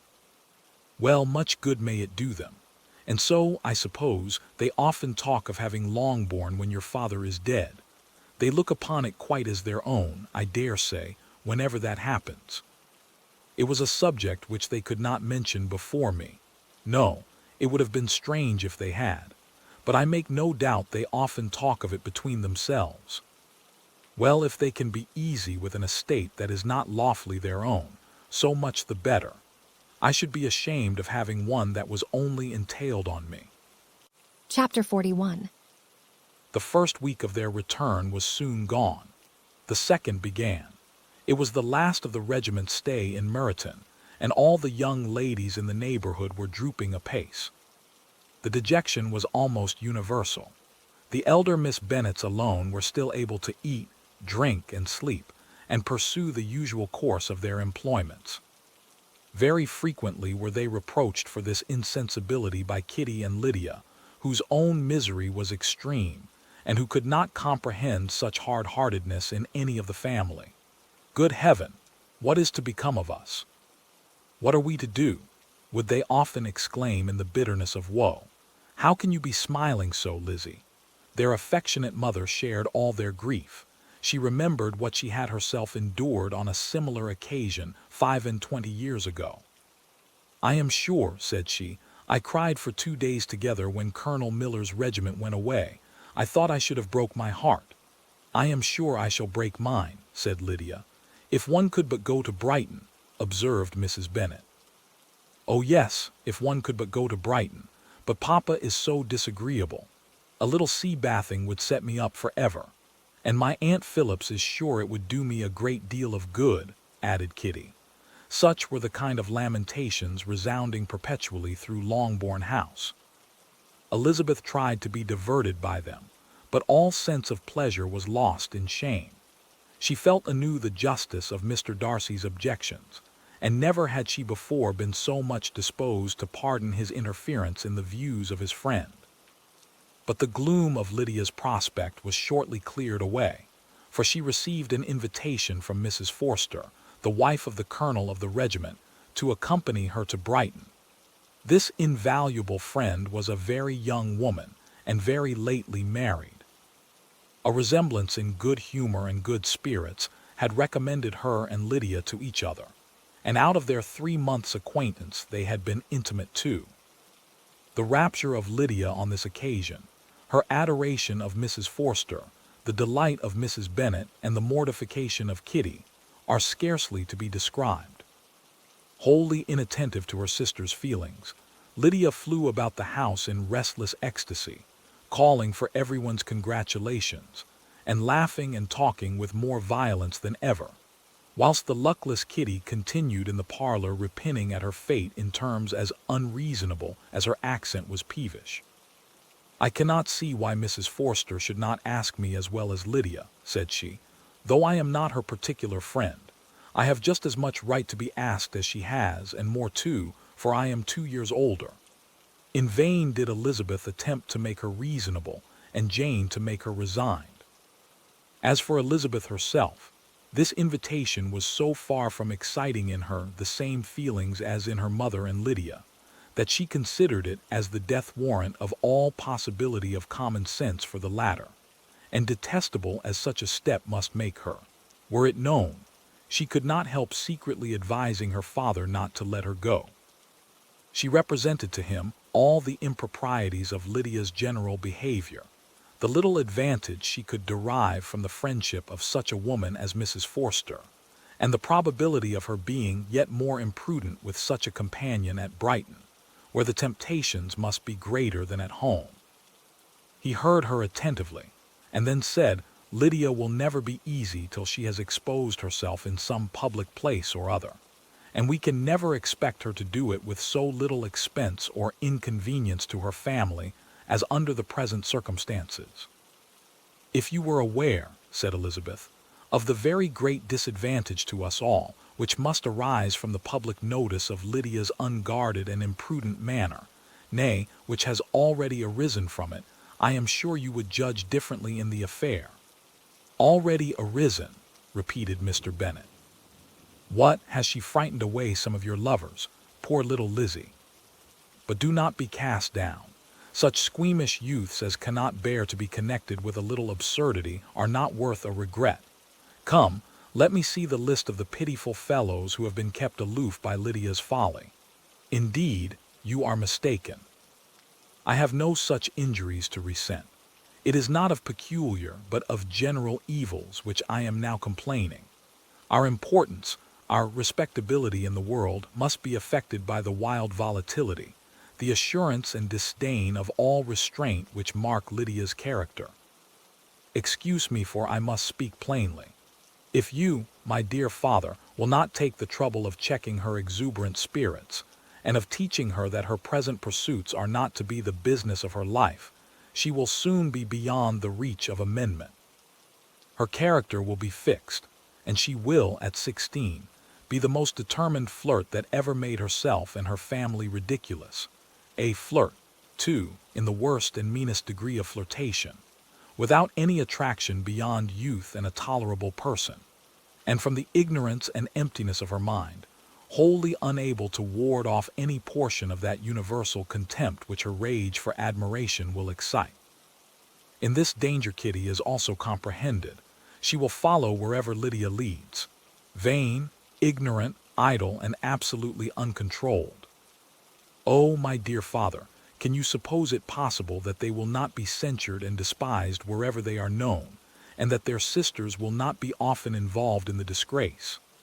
Mr. Bennet saw that her whole heart was in the subject, and affectionately taking her hand, said, in reply, "Do not make yourself uneasy, my love. Wherever you and Jane are known, you must be respected and valued, and you will not appear to less advantage for having a couple of, or I may say, 3 very silly sisters. We shall have no peace at Longbourn if Lydia does not go to Brighton. Let her go, then. Colonel Forster is a sensible man, and will keep her out of any real mischief, and she is luckily too poor to be an object of prey to anybody. At Brighton she will be of less importance even as a common flirt than she has been here. The officers will find women better worth their notice. Let us hope, therefore, that her being there may teach her her own insignificance. At any rate, she cannot grow many degrees worse, without authorizing us to lock her up for the rest of her life." With this answer, Elizabeth was forced to be content, but her own opinion continued the same, and she left him disappointed and sorry. It was not in her nature, however, to increase her vexations by dwelling on them. She was confident of having performed her duty, and to fret over unavoidable evils or augment them by anxiety was no part of her disposition. Had Lydia and her mother known the substance of her conference with her father, their indignation would hardly have found expression in their united volubility. In Lydia's imagination, a visit to Brighton comprised every possibility of earthly happiness. She saw, with the creative eye of fancy, the streets of that gay bathing place covered with officers. She saw herself the object of attention to tens, and to scores of them at present unknown. She saw all the glories of the camp. Its tents stretched forth in beauteous uniformity of lines, crowded with the young and the gay, and dazzling with scarlet. And to complete the view, she saw herself seated beneath a tent, tenderly flirting with at least 6 officers at once. Had she known that her sister sought to tear her from such prospects and such realities as these, what would have been her sensations? They could have been understood only by her mother, who might have felt nearly the same. Lydia's going to Brighton was all that consoled her for the melancholy conviction of her husband's never intending to go there himself. But they were entirely ignorant of what had passed, and their raptures continued, with little intermission, to the very day of Lydia's leaving home. Elizabeth was now to see Mr. Wickham for the last time. Having been frequently in company with him since her return, agitation was pretty well over, the agitations of former partiality entirely so. She had even learnt to detect, in the very gentleness which had first delighted her, an affectation and a sameness to disgust and weary. In his present behavior to herself, moreover, she had a fresh source of displeasure, for the inclination he soon testified of renewing those attentions which had marked the early part of their acquaintance could only serve, after what had since passed, to provoke her.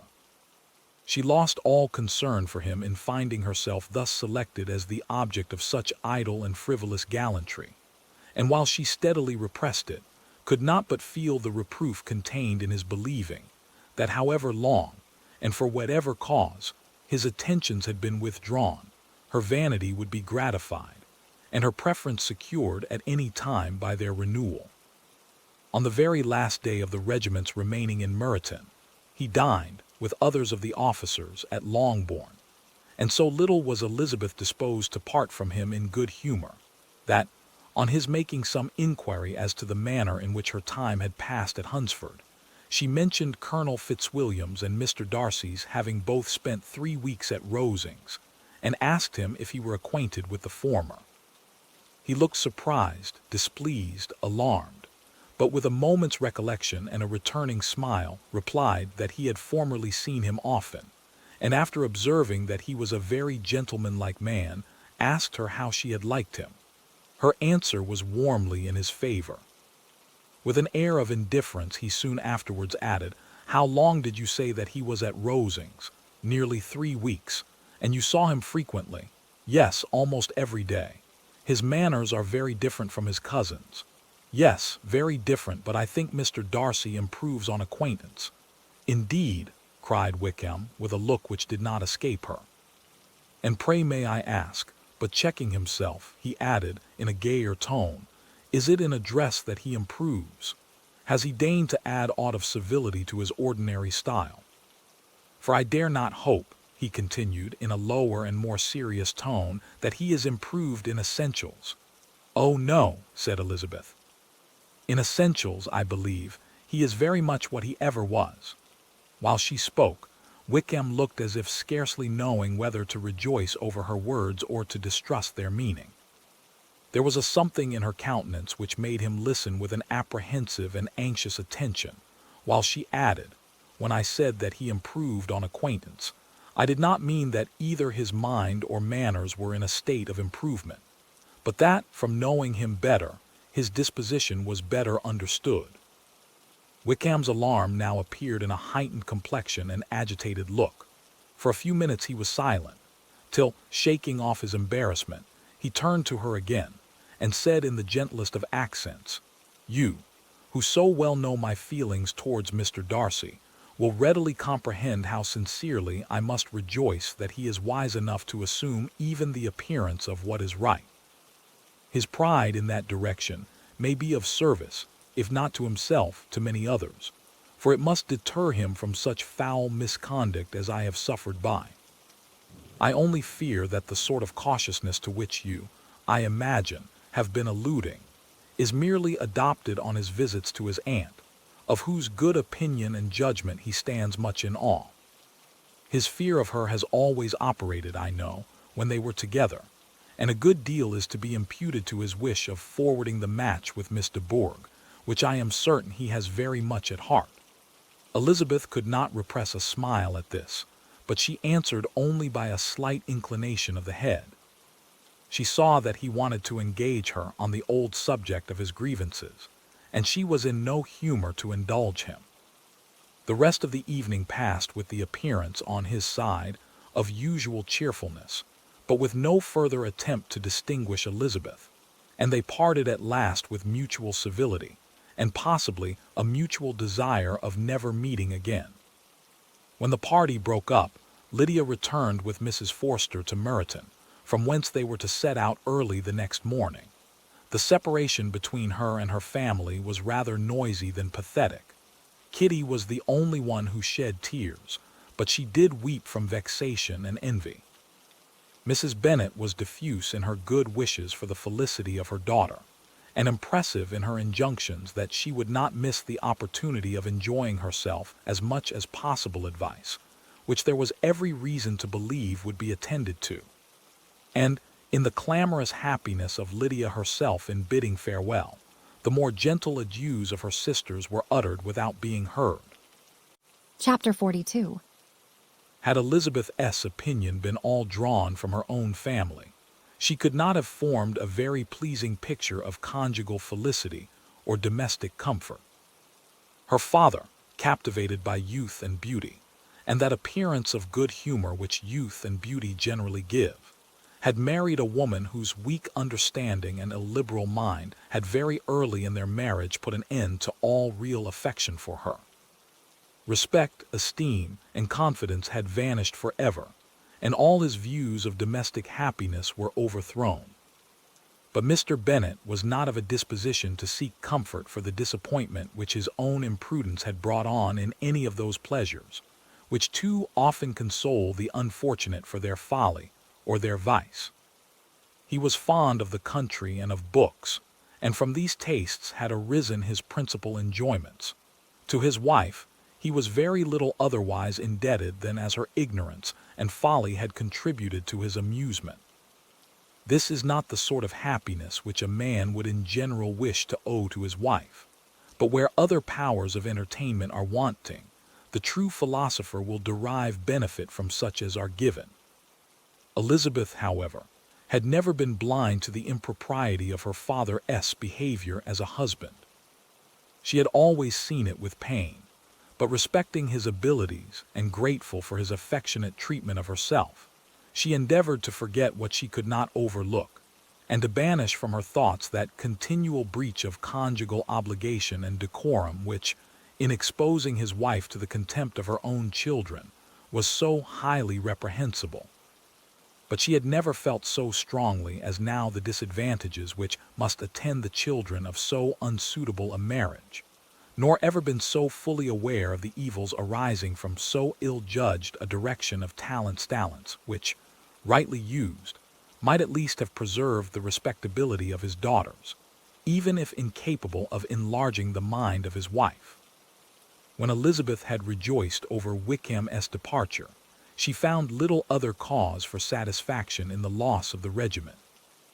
Their parties abroad were less varied than before, and at home she had a mother and sister, whose constant repinings at the dullness of everything around them threw a real gloom over their domestic circle. And though Kitty might in time regain her natural degree of sense, since the disturbers of her brain were removed, her other sister, from whose disposition greater evil might be apprehended, was likely to be hardened in all her folly and assurance by a situation of such double danger as a watering place and a camp. Upon the whole, therefore, she found, what has been sometimes found before, that an event to which she had looked forward with impatient desire did not, in taking place, bring all the satisfaction she had promised herself. It was consequently necessary to name some other period for the commencement of actual felicity, to have some other point on which her wishes and hopes might be fixed, and by again enjoying the pleasure of anticipation, console herself for the present and prepare for another disappointment. Her tour to the lakes was now the object of her happiest thoughts. It was her best consolation for all the uncomfortable hours which the discontentedness of her mother and Kitty made inevitable, and could she have included Jane in the scheme, every part of it would have been perfect. But it is fortunate, thought she, that I have something to wish for. Were the whole arrangement complete, my disappointment would be certain. But here, by carrying with me one ceaseless source of regret in my sister's absence, I may reasonably hope to have all my expectations of pleasure realized. A scheme of which every part promises delight can never be successful, and general disappointment is only warded off by the defense of some little peculiar vexation. When Lydia went away, she promised to write very often and very minutely to her mother and Kitty, but her letters were always long expected, and always very short. Those to her mother contained little else than that they were just returned from the library, where such and such officers had attended them, and where she had seen such beautiful ornaments as made her quite wild, that she had a new gown or a new parasol which she would have described more fully, but was obliged to leave off in a violent hurry, as Mrs. Forster called her, and they were going to the camp. And from her correspondence with her sister there was still less to be learnt, for her letters to Kitty, though rather longer, were much too full of lines under the words to be made public. After the first fortnight or 3 weeks of her absence, health, good humor, and cheerfulness began to reappear at Longbourn. Everything wore a happier aspect. The families who had been in town for the winter came back again, and summer finery and summer engagements arose. Mrs. Bennet was restored to her usual querulous serenity, and by the middle of June Kitty was so much recovered as to be able to enter Meryton without tears, an event of such happy promise as to make Elizabeth hope that by the following Christmas she might be so tolerably reasonable as not to mention an officer above once a day, unless, by some cruel and malicious arrangement at the War Office, another regiment should be quartered in Meryton. The time fixed for the beginning of their northern tour was now fast approaching, and a fortnight only was wanting of it, when a letter arrived from Mrs. Gardiner, which at once delayed its commencement and curtailed its extent.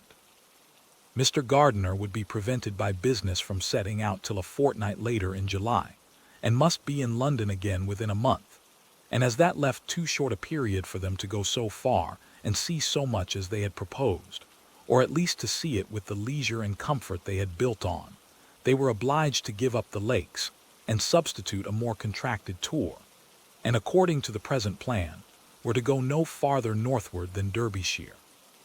In that county there was enough to be seen to occupy the chief of their 3 weeks, and to Mrs. Gardiner it had a peculiarly strong attraction. The town where she had formerly passed some years of her life, and where they were now to spend a few days, was probably as great an object of her curiosity as all the celebrated beauties of Matlock, Chatsworth, Dovedale, or the Peak. Elizabeth was excessively disappointed. She had set her heart on seeing the lakes, and still thought there might have been time enough. But it was her business to be satisfied and certainly her temper to be happy, and all was soon right again. With the mention of Derbyshire there were many ideas connected. It was impossible for her to see the word without thinking of Pemberley and its owner. But surely, said she, I may enter his county with impunity, and rob it of a few petrified spars, without his perceiving me. The period of expectation was now doubled. 4 weeks were to pass away before her uncle and Aunt S' arrival, but they did pass away, and Mr. and Mrs. Gardiner with their 4 children did at length appear at Longbourn. The children, 2 girls of 6 and 8 years old and 2 younger boys, were to be left under the particular care of their cousin Jane, who was the general favorite, and whose steady sense and sweetness of temper exactly adapted her for attending to them in every way, teaching them, playing with them, and loving them. The Gardiners stayed only 1 night at Longbourn, and set off the next morning with Elizabeth in pursuit of novelty and amusement. One enjoyment was certain, that of suitableness as companions, a suitableness which comprehended health and temper to bear inconveniences, cheerfulness to enhance every pleasure and affection, and intelligence, which might supply it among themselves if there were disappointments abroad. It is not the object of this work to give a description of Derbyshire, nor of any of the remarkable places through which their route thither lay. Oxford, Blenheim, Warwick, Kenilworth, Birmingham, etc., are sufficiently known. A small part of Derbyshire is all the present concern. To the little town of Lambton, the scene of Mrs. Gardiner's former residence, and where she had lately learned that some acquaintance still remained, they bent their steps, after having seen all the principal wonders of the country, and within 5 miles of Lambton, Elizabeth found from her aunt that Pemberley was situated. It was not in their direct road, nor more than a mile or 2 out of it. In talking over their route the evening before, Mrs. Gardiner expressed an inclination to see the place again. Mr. Gardiner declared his willingness, and Elizabeth was applied to for her approbation. "My love, should not you like to see a place of which you have heard so much?" said her aunt. "A place, too, with which so many of your acquaintance are connected. Wickham passed all his youth there, you know." Elizabeth was distressed. She felt that she had no business at Pemberley, and was obliged to assume a disinclination for seeing it. She must own that she was tired of great houses. After going over so many, she really had no pleasure in fine carpets or satin curtains. Mrs. Gardiner abused her stupidity. "If it were merely a fine house richly furnished," said she, "I should not care about it myself, but the grounds are delightful. They have some of the finest woods in the country." Elizabeth said no more, but her mind could not acquiesce. The possibility of meeting Mr. Darcy while viewing the place instantly occurred.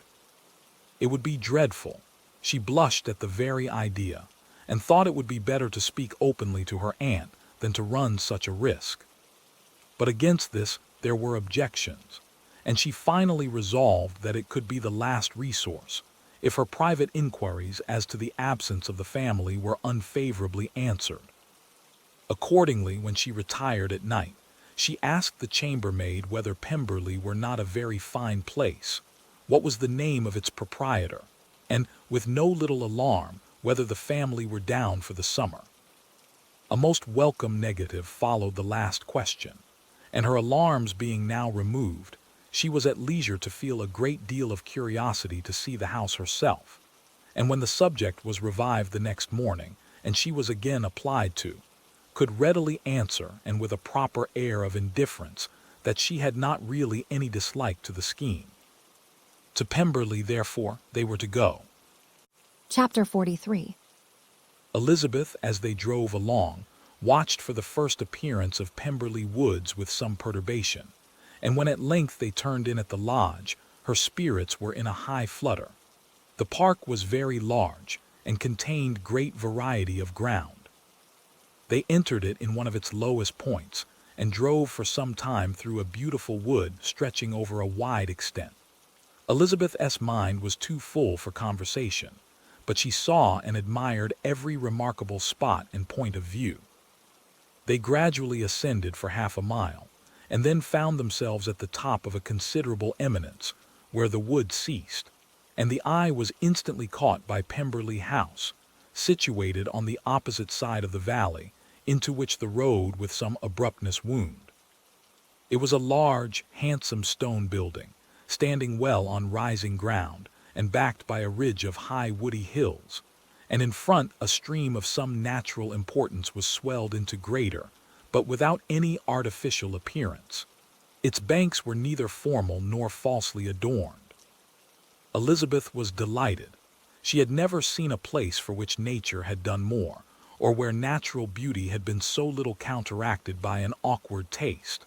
They were all of them warm in their admiration, and at that moment she felt that to be mistress of Pemberley might be something.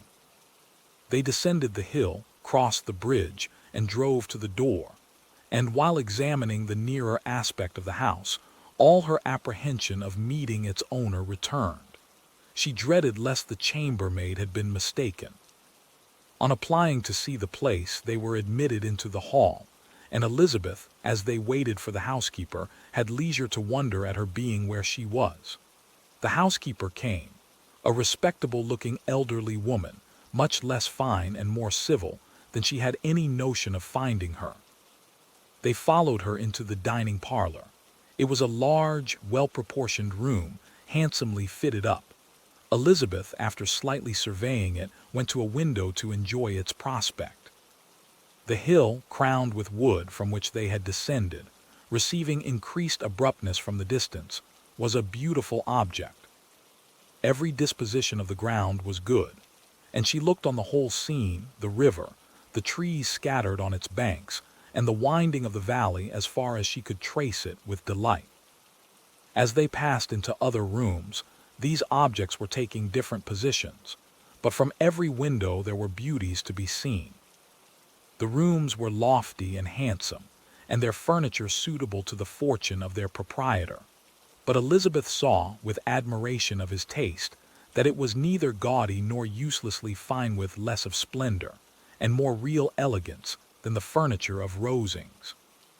And of this place, thought she, I might have been mistress. With these rooms I might have now been familiarly acquainted. Instead of viewing them as a stranger, I might have rejoiced in them as my own, and welcomed to them as visitors my uncle and aunt.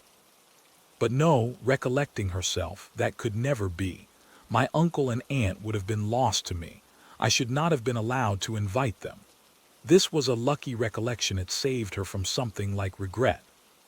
She longed to inquire of the housekeeper whether her master were really absent, but had not courage for it. At length, however, the question was asked by her uncle, and she turned away with alarm, while Mrs. Reynolds replied that he was, adding, "But we expect him tomorrow, with a large party of friends." How rejoiced was Elizabeth that their own journey had not by any circumstance been delayed a day. Her aunt now called her to look at a picture. She approached and saw the likeness of Mr. Wickham suspended amongst several other miniatures over the mantelpiece. Her aunt asked her smilingly how she liked it. The housekeeper came forward and told them it was the picture of a young gentleman, the son of her late master Steward, who had been brought up by him at his own expense. "He is now gone into the army," she added, "but I am afraid he has turned out very wild." Mrs. Gardiner looked at her niece with a smile, but Elizabeth could not return it. "And that," said Mrs. Reynolds, pointing to another of the miniatures, "is my master, and very like him. It was drawn at the same time as the other about 8 years ago." "I have heard much of your master's fine person," said Mrs. Gardiner, looking at the picture. "It is a handsome face. But, Lizzie, you can tell us whether it is like or not." Mrs. Reynolds' respect for Elizabeth seemed to increase on this intimation of her knowing her master. "Does that young lady know Mr. Darcy?" Elizabeth colored and said, "A little. And do not you think him a very handsome gentleman, ma am?" "Yes, very handsome. I am sure I know none so handsome, but in the gallery upstairs you will see a finer, larger picture of him than this. This room was my late master's favorite room, and these miniatures are just as they used to be then. He was very fond of them." This accounted to Elizabeth for Mr. Wickham's being among them. Mrs. Reynolds then directed their attention to one of Miss Darcy, drawn when she was only 8 years old. "And is Miss Darcy as handsome as her brother?" said Mr. Gardiner. "Oh, yes, the handsomest young lady that ever was seen, and so accomplished. She plays and sings all day long. In the next room is a new instrument just come down for her, a present from my master. She comes here tomorrow with him." Mr. Gardiner, whose manners were easy and pleasant, encouraged her communicativeness by his questions and remarks. Mrs. Reynolds, either from pride or attachment, had evidently great pleasure in talking of her master and his sister. "Is your master much at Pemberley in the course of the year?" "Not so much as I could wish, sir, but I dare say he may spend half his time here, and Miss Darcy is always down for the summer months. Except, thought Elizabeth, when she goes to Ramsgate. If your master would marry, you might see more of him." "Yes, sir, but I do not know when that will be. I do not know who is good enough for him." Mr. and Mrs. Gardiner smiled. Elizabeth could not help saying, "It is very much to his credit, I am sure, that you should think so.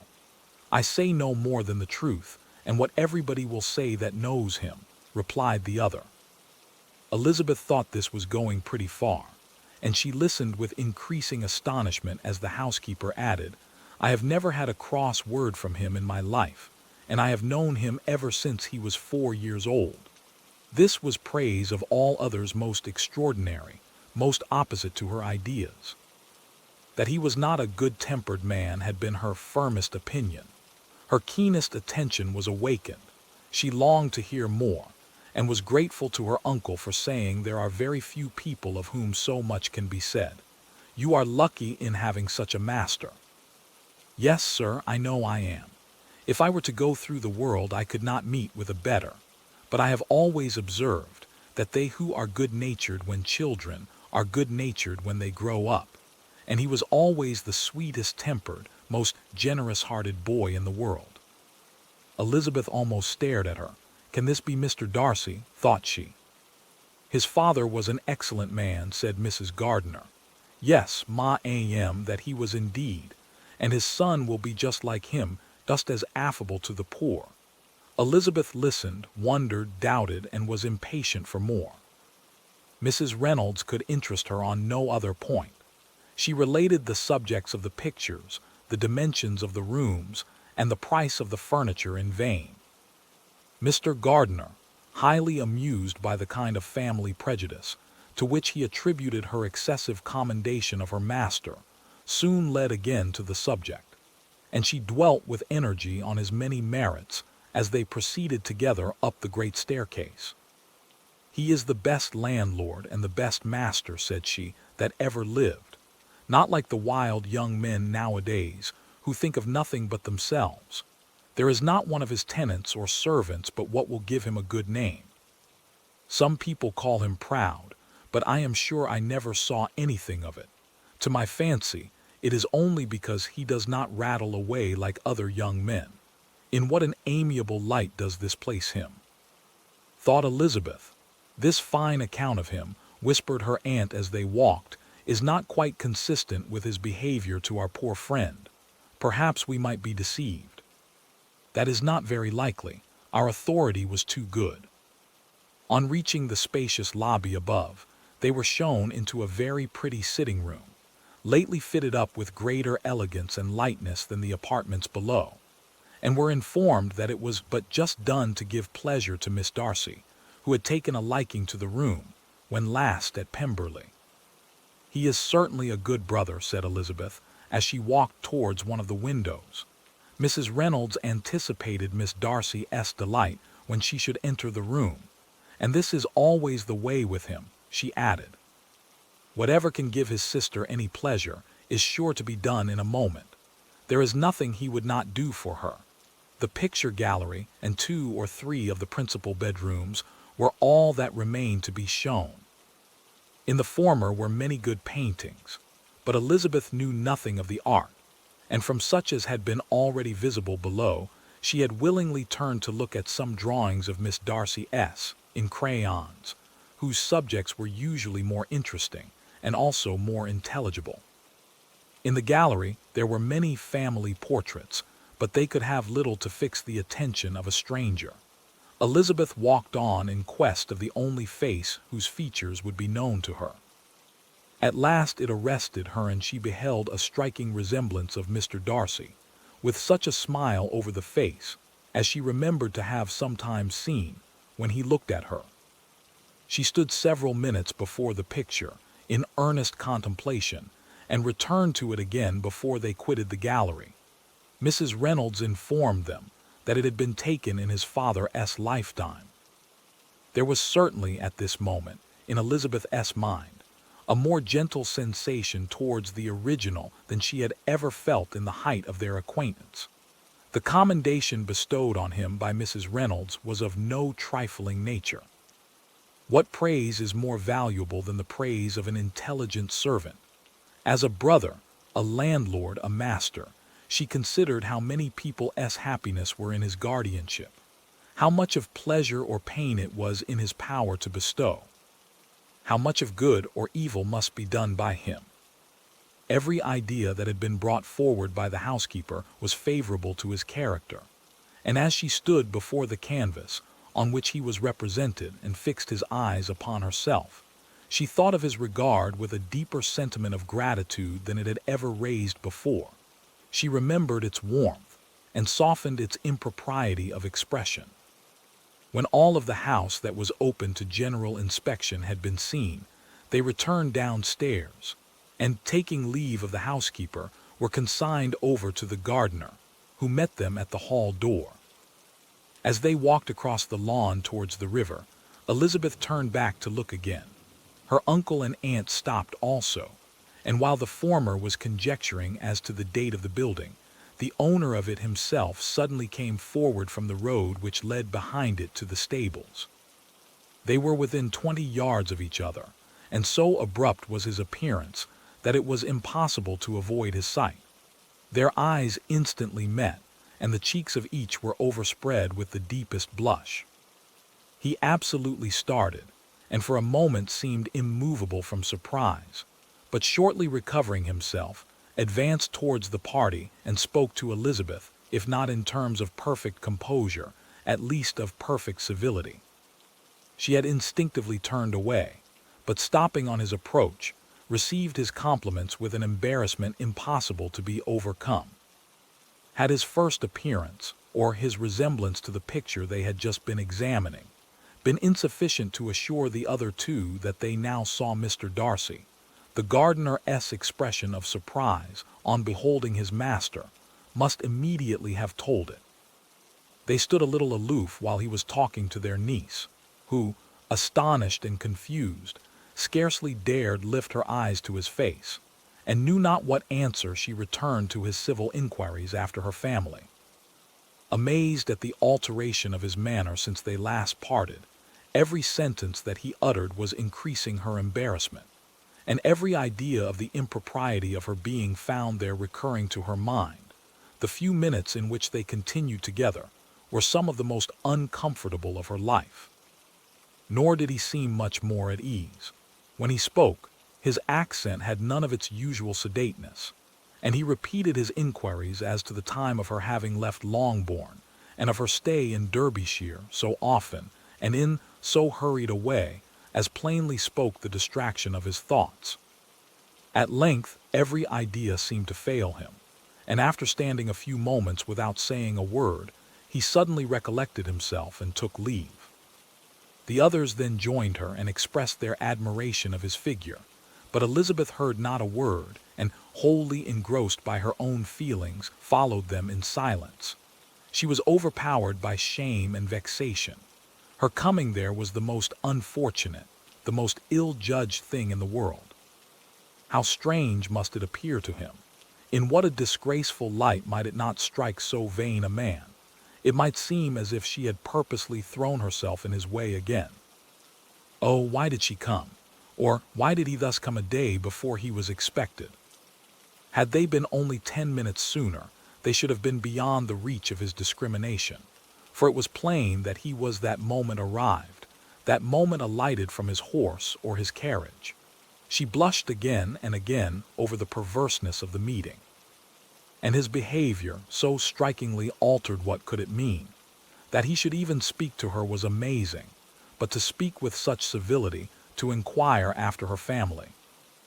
Never in her life had she seen his manners so little dignified, never had he spoken with such gentleness as on this unexpected meeting.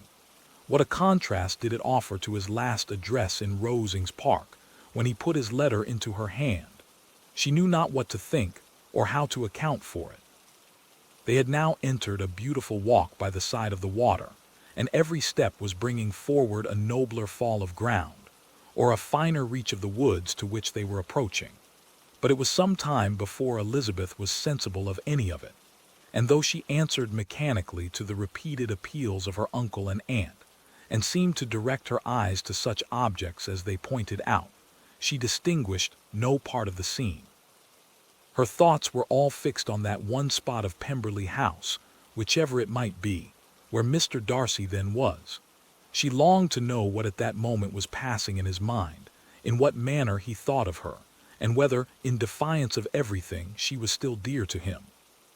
Perhaps he had been civil only because he felt himself at ease, yet there had been that in his voice, which was not like ease. Whether he had felt more of pain or of pleasure in seeing her, she could not tell, but he certainly had not seen her with composure. At length, however, the remarks of her companions on her absence of mind roused her, and she felt the necessity of appearing more like herself.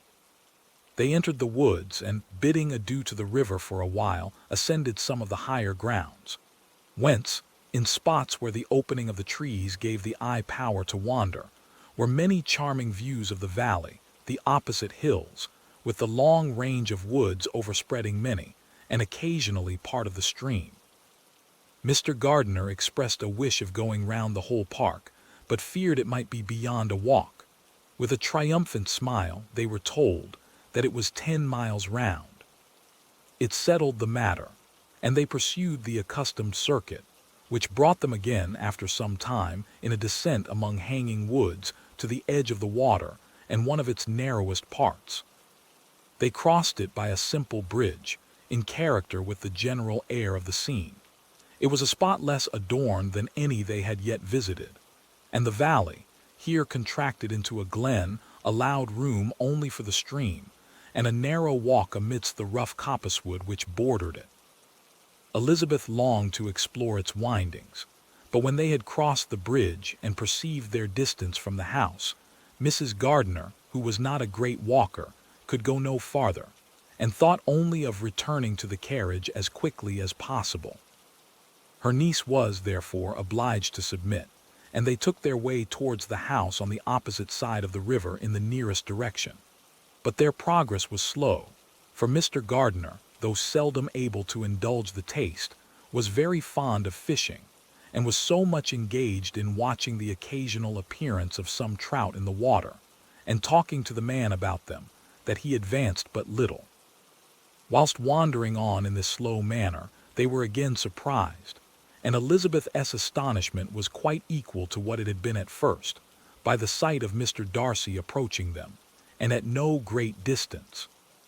The walk being here less sheltered than on the other side, allowed them to see him before they met. Elizabeth, however astonished, was at least more prepared for an interview than before, and resolved to appear and to speak with calmness, if he really intended to meet them. For a few moments, indeed, she felt that he would probably strike into some other path. The idea lasted while a turning in the walk concealed him from their view. The turning past, he was immediately before them. With a glance she saw that he had lost none of his recent civility, and to imitate his politeness, she began as they met to admire the beauty of the place. But she had not got beyond the words delightful and charming when some unlucky recollections obtruded, and she fancied that praise of Pemberley from her might be mischievously construed. Her color changed, and she said no more. Mrs. Gardiner was standing a little behind, and on her pausing, he asked her if she would do him the honor of introducing him to her friends. This was a stroke of civility for which she was quite unprepared, and she could hardly suppress a smile at his being now seeking the acquaintance of some of those very people, against whom his pride had revolted, in his offer to herself. What will be his surprise, thought she, when he knows who they are?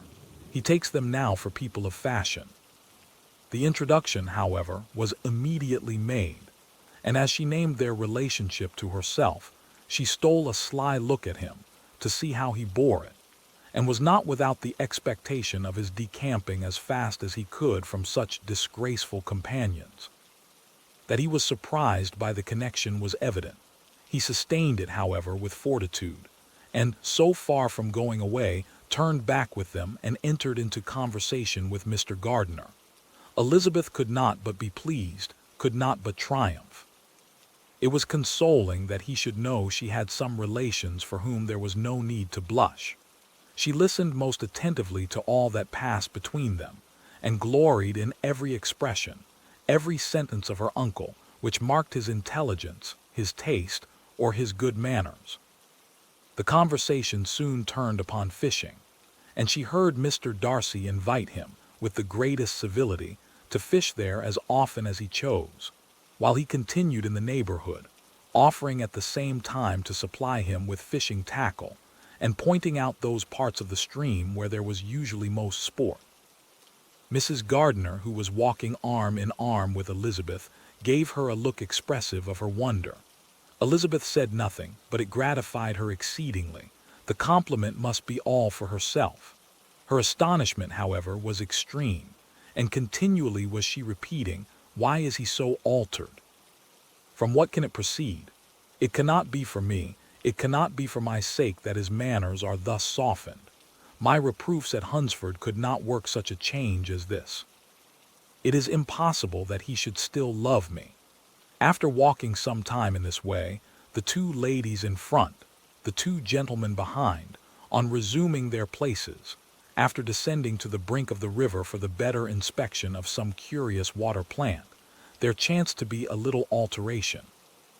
It originated in Mrs. Gardiner, who, fatigued by the exercise of the morning, found Elizabeth's arm inadequate to her support, and consequently preferred her husband's Mr. Darcy took her place by her niece, and they walked on together. After a short silence, the lady first spoke. She wished him to know that she had been assured of his absence before she came to the place, and accordingly began by observing that his arrival had been very unexpected for your housekeeper. She added, informed us that you would certainly not be here till tomorrow, and indeed, before we left Bakewell, we understood that you were not immediately expected in the country. He acknowledged the truth of it all, and said that business with his steward had occasioned his coming forward a few hours before the rest of the party, with whom he had been traveling. They will join me early tomorrow, he continued, and among them are some who will claim an acquaintance with you, Mr. Bingley and his sisters. Elizabeth answered only by a slight bow. Her thoughts were instantly driven back to the time when Mr. Bingley's name had been last mentioned between them, and if she might judge from his complexion, his mind was not very differently engaged. There is also one other person in the party, he continued after a pause, who more particularly wishes to be known to you. Will you allow me, or do I ask too much, to introduce my sister to your acquaintance during your stay at Lambton? The surprise of such an application was great indeed. It was too great for her to know in what manner she acceded to it. She immediately felt that whatever desire Miss Darcy might have of being acquainted with her must be the work of her brother, and without looking farther, it was satisfactory. It was gratifying to know that his resentment had not made him think really ill of her. They now walked on in silence, each of them deep in thought. Elizabeth was not comfortable, that was impossible, but she was flattered and pleased. His wish of introducing his sister to her was a compliment of the highest kind. They soon outstripped the others, and when they had reached the carriage, Mr. and Mrs. Gardiner were half a quarter of a mile behind. He then asked her to walk into the house, but she declared herself not tired, and they stood together on the lawn. At such a time much might have been said, and silence was very awkward. She wanted to talk, but there seemed an embargo on every subject. At last she recollected that she had been traveling, and they talked of Matlock and Dovedale with great perseverance. Yet time and her aunt moved slowly, and her patience, and her ideas were nearly worn out before the tea was over. On Mr. and Mrs. Gardiner's coming up, they were all pressed to go into the house and take some refreshment, but this was declined, and they parted on each side with the utmost politeness. Mr. Darcy handed the ladies into the carriage, and when it drove off, Elizabeth saw him walking slowly towards the house. The observations of her uncle and aunt now began, and each of them pronounced him to be infinitely superior to anything they had expected. He is perfectly well-behaved, polite, and unassuming, said her uncle. There is something a little stately in him, to be sure, replied her aunt, but it is confined to his air and is not unbecoming. I can now say with the housekeeper that though some people may call him proud, I have seen nothing of it. I was never more surprised than by his behavior to us. It was more than civil, it was really attentive, and there was no necessity for such attention. His acquaintance with Elizabeth was very trifling.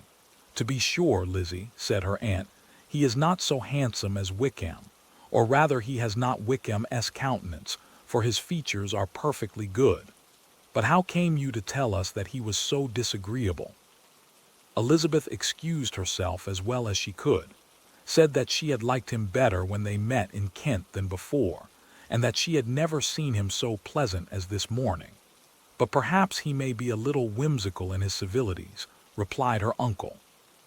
Your great men often are, and therefore I shall not take him at his word about fishing, as he might change his mind another day and warn me off his grounds.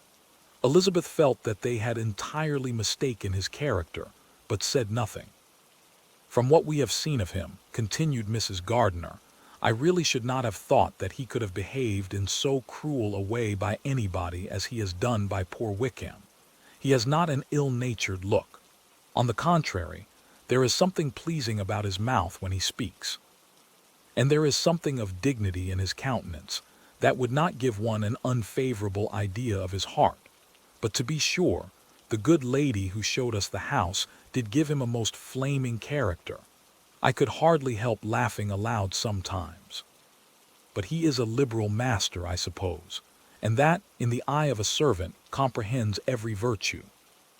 Elizabeth here felt herself called on to say something in vindication of his behavior to Wickham, and therefore gave them to understand, in as guarded a manner as she could, that by what she had heard from his relations in Kent, his actions were capable of a very different construction, and that his character was by no means so faulty, nor Wickham as so amiable, as they had been considered in Hertfordshire.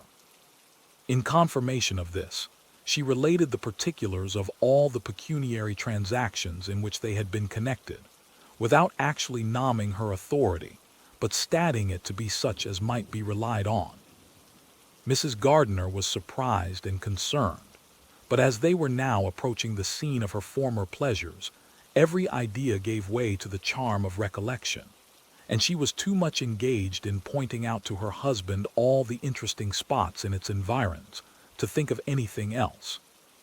Fatigued as she had been by the morning's walk, they had no sooner dined than she set off again in quest of her former acquaintance, and the evening was spent in the satisfactions of an intercourse renewed after many years' discontinuance. The occurrences of the day were too full of interest to leave Elizabeth much attention for any of these new friends, and she could do nothing but think, and think with wonder, of Mr. Darcy's civility, and above all, of his wishing her to be acquainted with his sister. Chapter 44.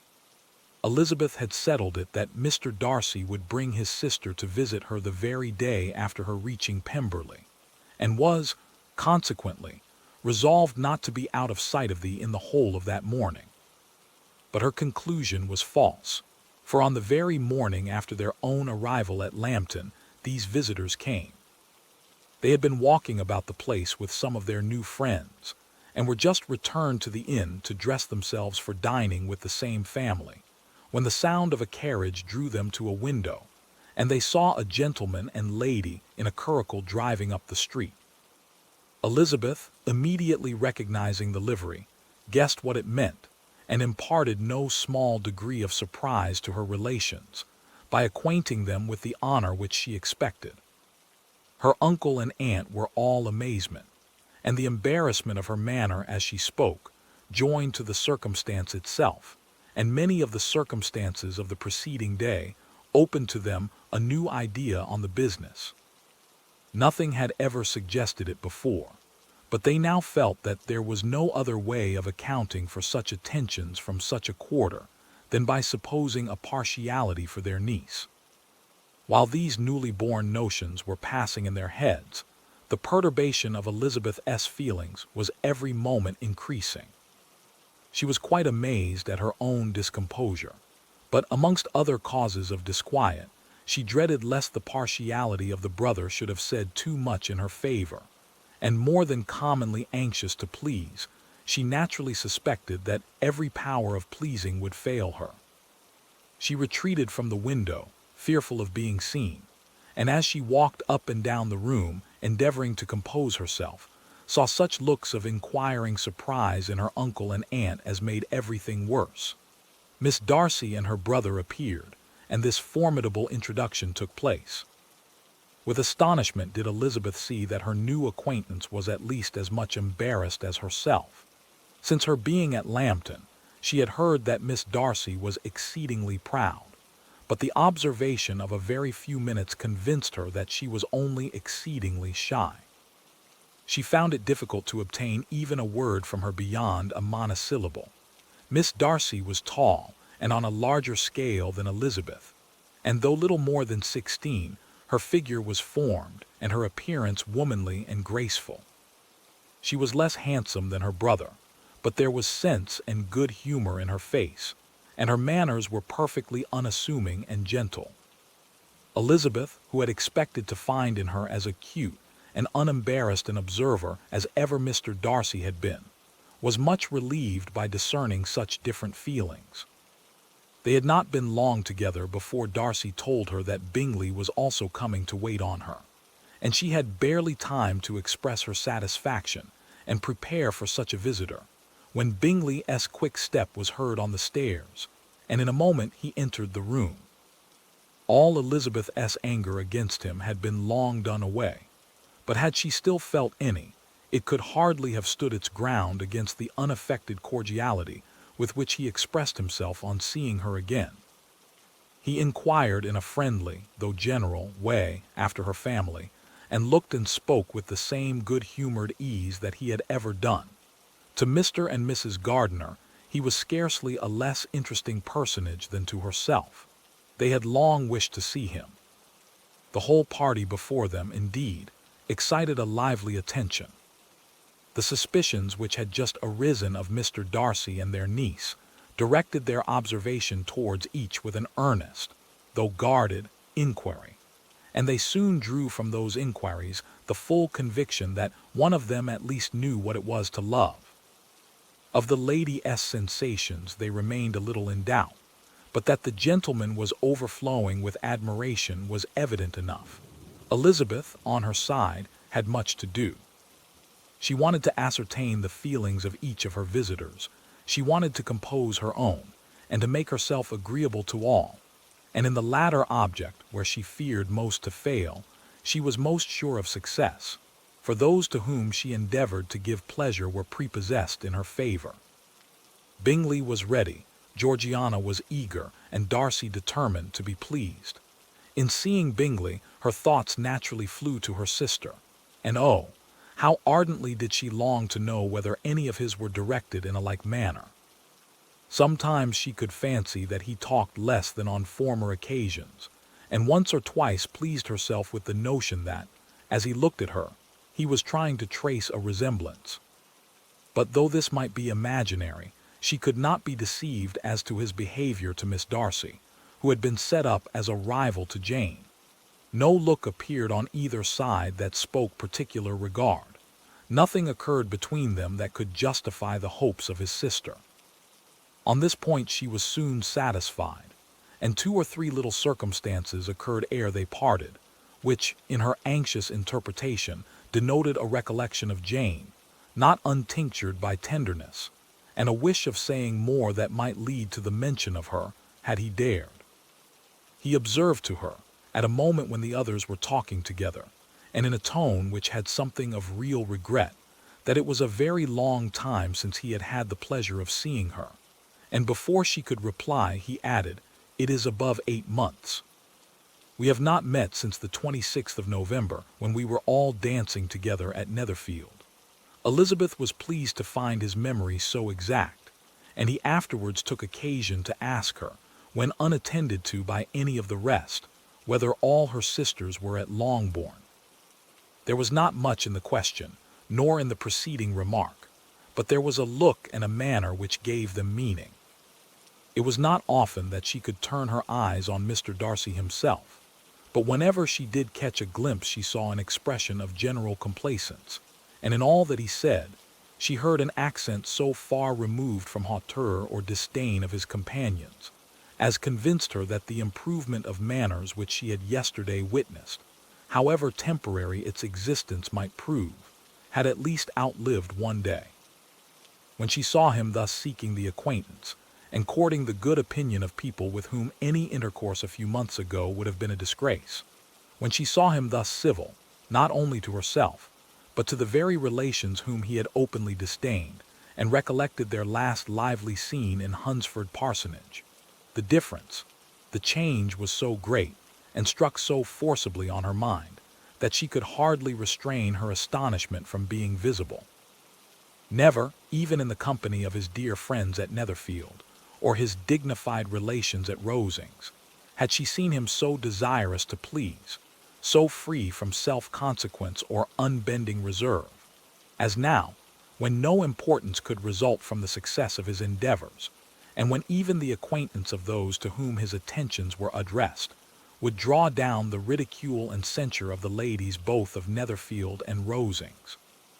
Their visitors stayed with them above half an hour, and when they arose to depart, Mr. Darcy called on his sister to join him in expressing their wish of seeing Mr. and Mrs. Gardiner and Miss Bennet to dinner at Pemberley before they left the country.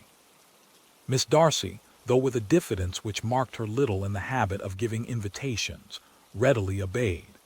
Mrs. Gardiner looked at her niece, desirous of knowing how she, whom the invitation most concerned, felt disposed as to its acceptance, but Elizabeth had turned away her head.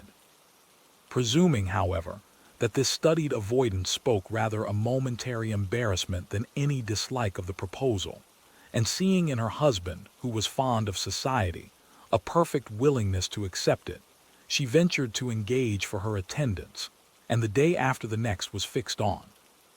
Bingley expressed great pleasure in the certainty of seeing Elizabeth again, having still a great deal to say to her, and many inquiries to make after all their Hertfordshire friends.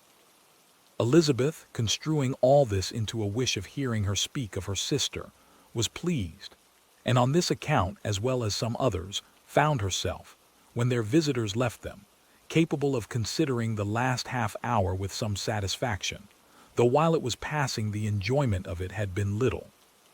Eager to be alone, and fearful of inquiries or hints from her uncle and aunt, she stayed with them only long enough to hear their favorable opinion of Bingley, and then hurried away to dress. But she had no reason to fear Mr. and Mrs. Gardiner's curiosity. It was not their wish to force her communication. It was evident that she was much better acquainted with Mr. Darcy than they had before any idea of. It was evident that he was very much in love with her. They saw much to interest, but nothing to justify inquiry. Of Mr. Darcy it was now a matter of anxiety to think well, and as far as their acquaintance reached, there was no fault to find. They could not be untouched by his politeness, and had they drawn his character from their own feelings and his servant's report, without any reference to any other account, the circle in Hertfordshire to which he was known would not have recognized it for Mr. Darcy. There was now an interest, however, in believing the housekeeper, and they soon became sensible that the authority of a servant, who had known him since he was 4 years old, and whose own manners indicated respectability, was not to be hastily rejected. Neither had anything occurred in the intelligence of their Lambton friends that could materially lessen its weight. They had nothing to accuse him of but pride. Pride he probably had, and if not, it would certainly be imputed by the inhabitants of a small market town where the family did not visit. It was acknowledged, however, that he was a liberal man and did much good among the poor. With respect to Wickham, the travellers soon found that he was not held there in much estimation, for though the chief of his concerns with the son of his patron were imperfectly understood, it was yet a well-known fact that, on his quitting Derbyshire, he had left many debts behind him, which Mr. Darcy afterwards discharged. As for Elizabeth, her thoughts were at Pemberley this evening more than the last, and the evening, though as it passed it seemed long, was not long enough to determine her feelings towards one in that mansion, and she lay awake 2 whole hours, endeavoring to make them out. She certainly did not hate him. No, hatred had vanished long ago, and she had almost as long been ashamed of ever feeling a dislike against him that could be so called. The respect created by the conviction of his valuable qualities, though at first unwillingly admitted, had for some time ceased to be repugnant to her feelings, and it was now heightened into somewhat of a friendlier nature by the testimony so highly in his favor, and bringing forward his disposition in so amiable a light, which yesterday had produced. But above all, above respect and esteem, there was a motive within her of good, which could not be overlooked. It was gratitude, not merely for having once loved her, but for loving her still well enough to forgive all the petulance and acrimony of her manner in rejecting him, and all the unjust accusations accompanying her rejection.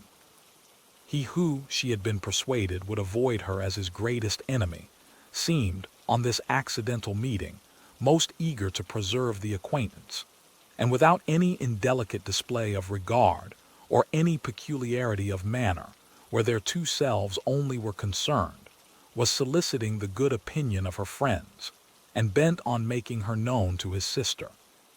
Such a change in a man of so much pride excited not only astonishment but gratitude, for to love, ardent love, it must be attributed, and as such, its impression on her was of a sort to be encouraged, as by no means unpleasing, though it could not be exactly defined.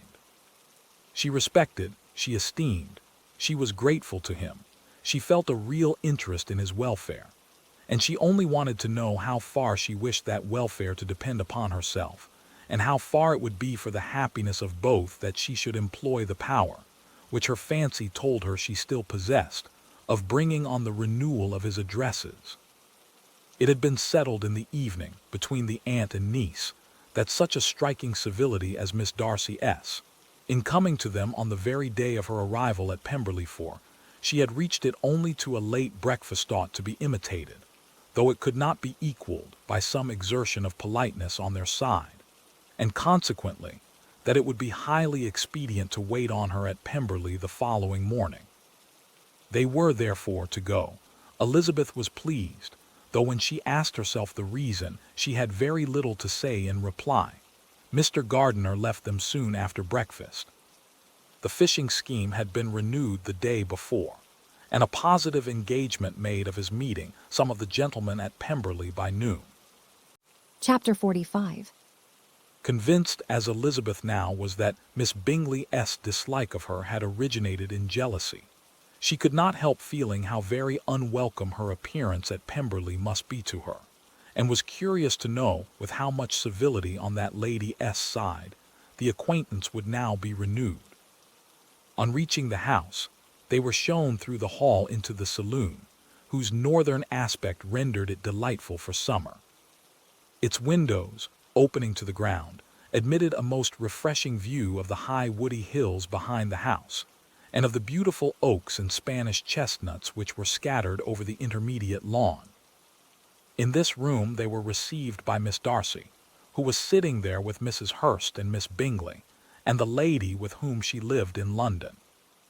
Georgiana's reception of them was very civil, but attended with all that embarrassment which, though proceeding from shyness and the fear of doing wrong, would easily give to those who felt themselves inferior the belief of her being proud and reserved.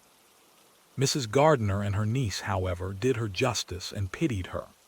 By Mrs. Hurst and Miss Bingley they were noticed only by a courtesy, and on their being seated, a pause, awkward as such pauses must always be, succeeded for a few moments. It was first broken by Mrs. Annesley, a genteel, agreeable-looking woman, whose endeavor to introduce some kind of discourse proved her to be more truly well-bred than either of the others, and between her and Mrs. Gardiner, with occasional help from Elizabeth, the conversation was carried on. Miss Darcy looked as if she wished for courage enough to join in it, and sometimes did venture a short sentence, when there was least danger of its being heard. Elizabeth soon saw that she was herself closely watched by Miss Bingley, and that she could not speak a word, especially to Miss Darcy, without calling her attention. This observation would not have prevented her from trying to talk to the latter, had they not been seated at an inconvenient distance, but she was not sorry to be spared the necessity of saying much. Her own thoughts were employing her. She expected every moment that some of the gentlemen would enter the room. She wished, she feared, that the master of the house might be amongst them, and whether she wished or feared it most, she could scarcely determine. After sitting in this manner a quarter of an hour, without hearing Miss Bingley's voice, Elizabeth was roused by receiving from her a cold inquiry after the health of her family. She answered with equal indifference and brevity, and the other said no more. The next variation which their visit afforded was produced by the entrance of servants with cold meat, cake, and a variety of all the finest fruits in season. But this did not take place till after many a significant look and smile from Mrs. Annesley to Miss Darcy had been given, to remind her of her post. There was now employment for the whole party, for though they could not all talk, they could all eat, and the beautiful pyramids of grapes, nectarines, and peaches soon collected them round the table. While thus engaged, Elizabeth had a fair opportunity of deciding whether she most feared or wished for the appearance of Mr. Darcy, by the feelings which prevailed on his entering the room. And then, though but a moment before she had believed her wishes to predominate, she began to regret that he came. He had been some time with Mr. Gardiner, who, with 2 or 3 other gentlemen from the house, was engaged by the river, and had left him only on learning that the ladies of the family intended a visit to Georgiana that morning.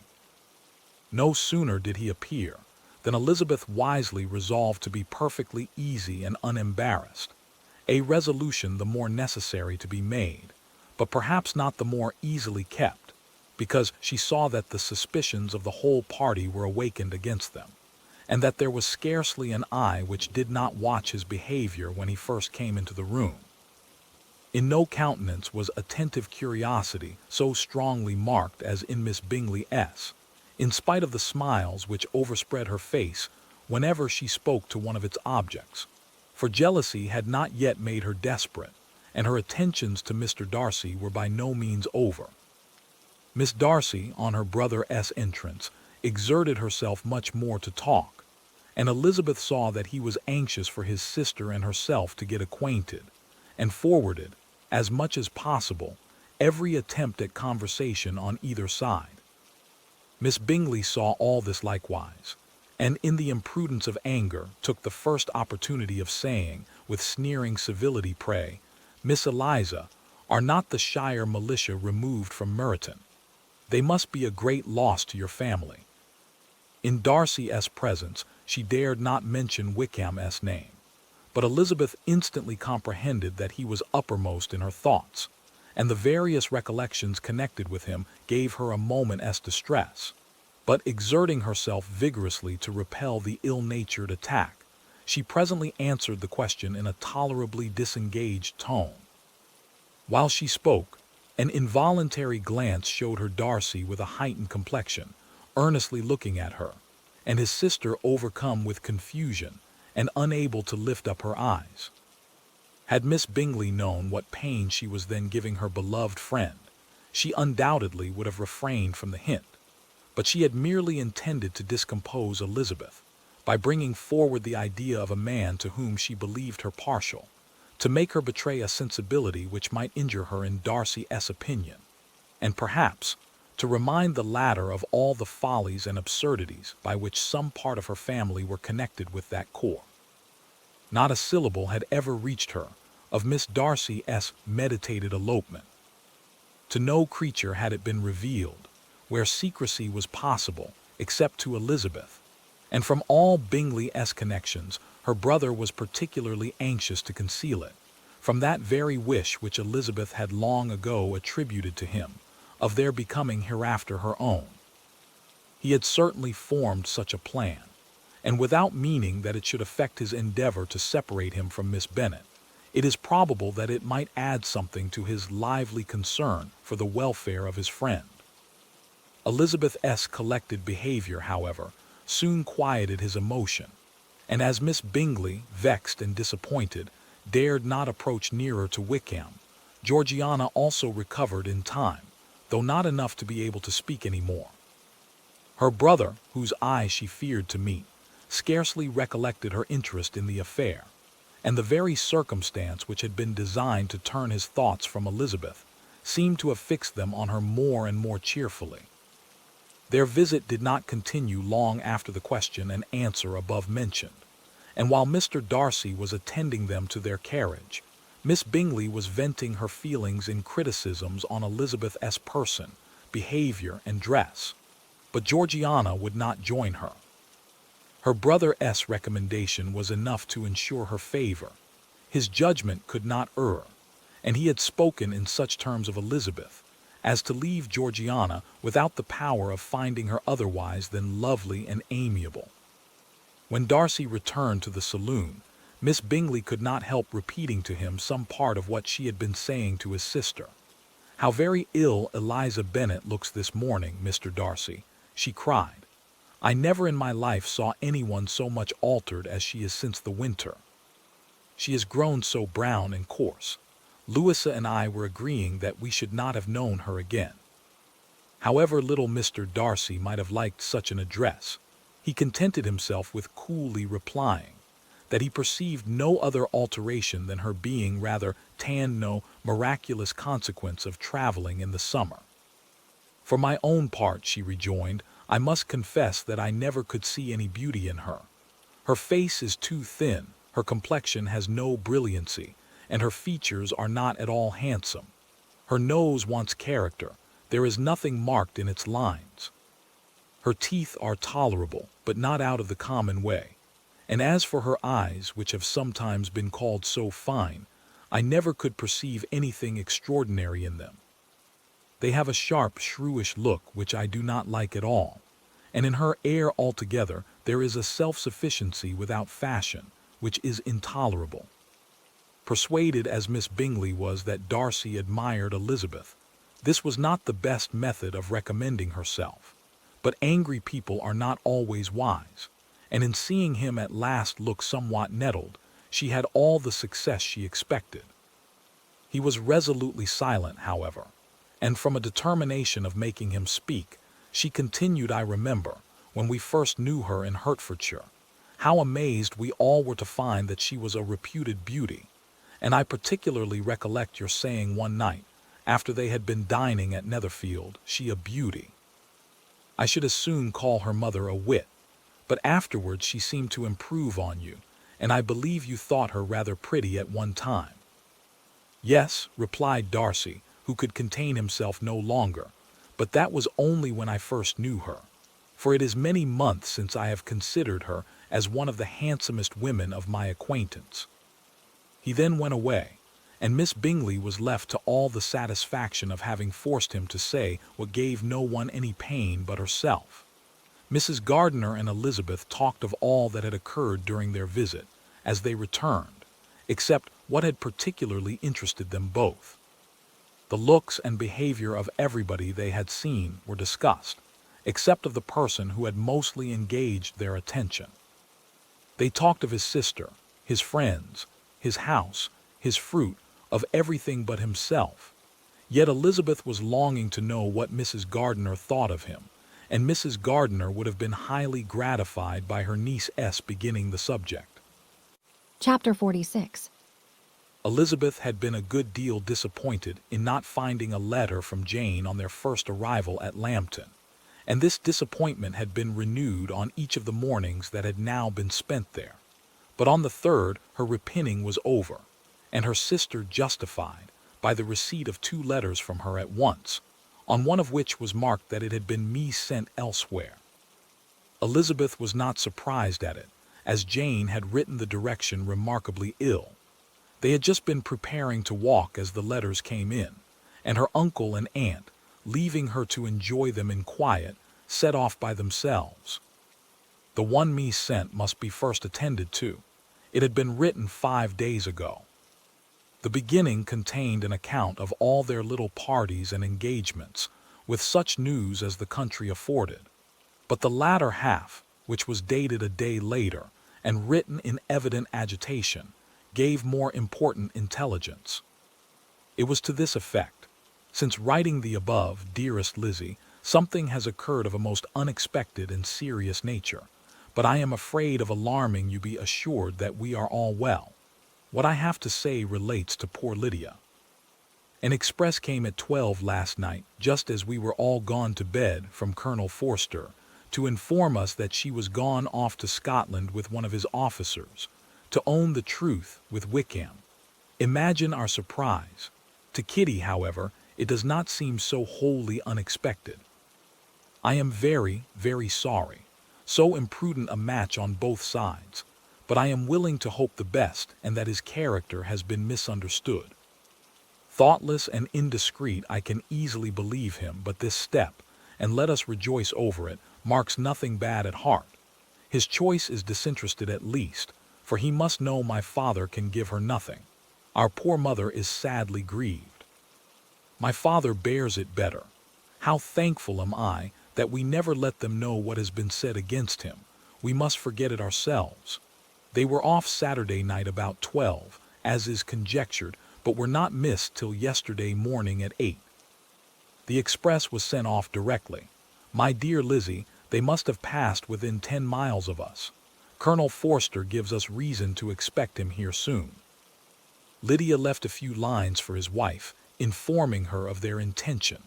I must conclude, for I cannot be long from my poor mother. I am afraid you will not be able to make it out, but I hardly know what I have written. Without allowing herself time for consideration, and scarcely knowing what she felt, Elizabeth, on finishing this letter, instantly seized the other, and opening it with the utmost impatience, read as follows. It had been written a day later than the conclusion of the first. By this time, my dearest sister, you have received my hurried letter. I wish this may be more intelligible, but though not confined for time, my head is so bewildered that I cannot answer for being coherent. Dearest Lizzie, I hardly know what I would write, but I have bad news for you, and it cannot be delayed. Imprudent as a marriage between Mr. Wickham and our poor Lydia would be, we are now anxious to be assured it has taken place, for there is but too much reason to fear they are not gone to Scotland. Colonel Forster came yesterday, having left Brighton the day before, not many hours after the express. Though Lydia's short letter to Mrs. F. gave them to understand that they were going to Gretna Green, something was dropped by Denny expressing his belief that W. never intended to go there or to marry Lydia at all, which was repeated to Colonel F., who, instantly taking the alarm, set off from B., intending to trace their route. He did trace them easily to Clapham, but no farther, for on entering that place, they removed into a hackney coach and dismissed the chaise that brought them from Epsom. All that is known after this is, that they were seen to continue the London road. I know not what to think. After making every possible inquiry on that side of London, Colonel F. came on into Hertfordshire, anxiously renewing them at all the turnpikes, and at the inns in Barnet and Hatfield, but without any success. No such people had been seen to pass through. With the kindest concern he came on to Longbourn, and broke his apprehensions to us in a manner most creditable to his heart. I am sincerely grieved for him and Mrs. F., but no one can throw any blame on them. Our distress, my dear Lizzie, is very great. My father and mother believe the worst, but I cannot think so ill of him. Many circumstances might make it more eligible for them to be married privately in town than to pursue their first plan, and even if he could form such a design against a young woman of Lydia's connections, which is not likely, can I suppose her so lost to everything? Impossible. I grieve to find, however, that Colonel F. is not disposed to depend upon their marriage. He shook his head when I expressed my hopes, and said he feared W. was not a man to be trusted. My poor mother is really ill and keeps her room. Could she exert herself, it would be better, but this is not to be expected, and as to my father, I never in my life saw him so affected. Poor Kitty has anger for having concealed their attachment, but as it was a matter of confidence, one cannot wonder. I am truly glad, dearest Lizzie, that you have been spared something of these distressing scenes, but now, as the first shock is over, shall I own that I long for your return. I am not so selfish, however, as to press for it if inconvenient. Adieu.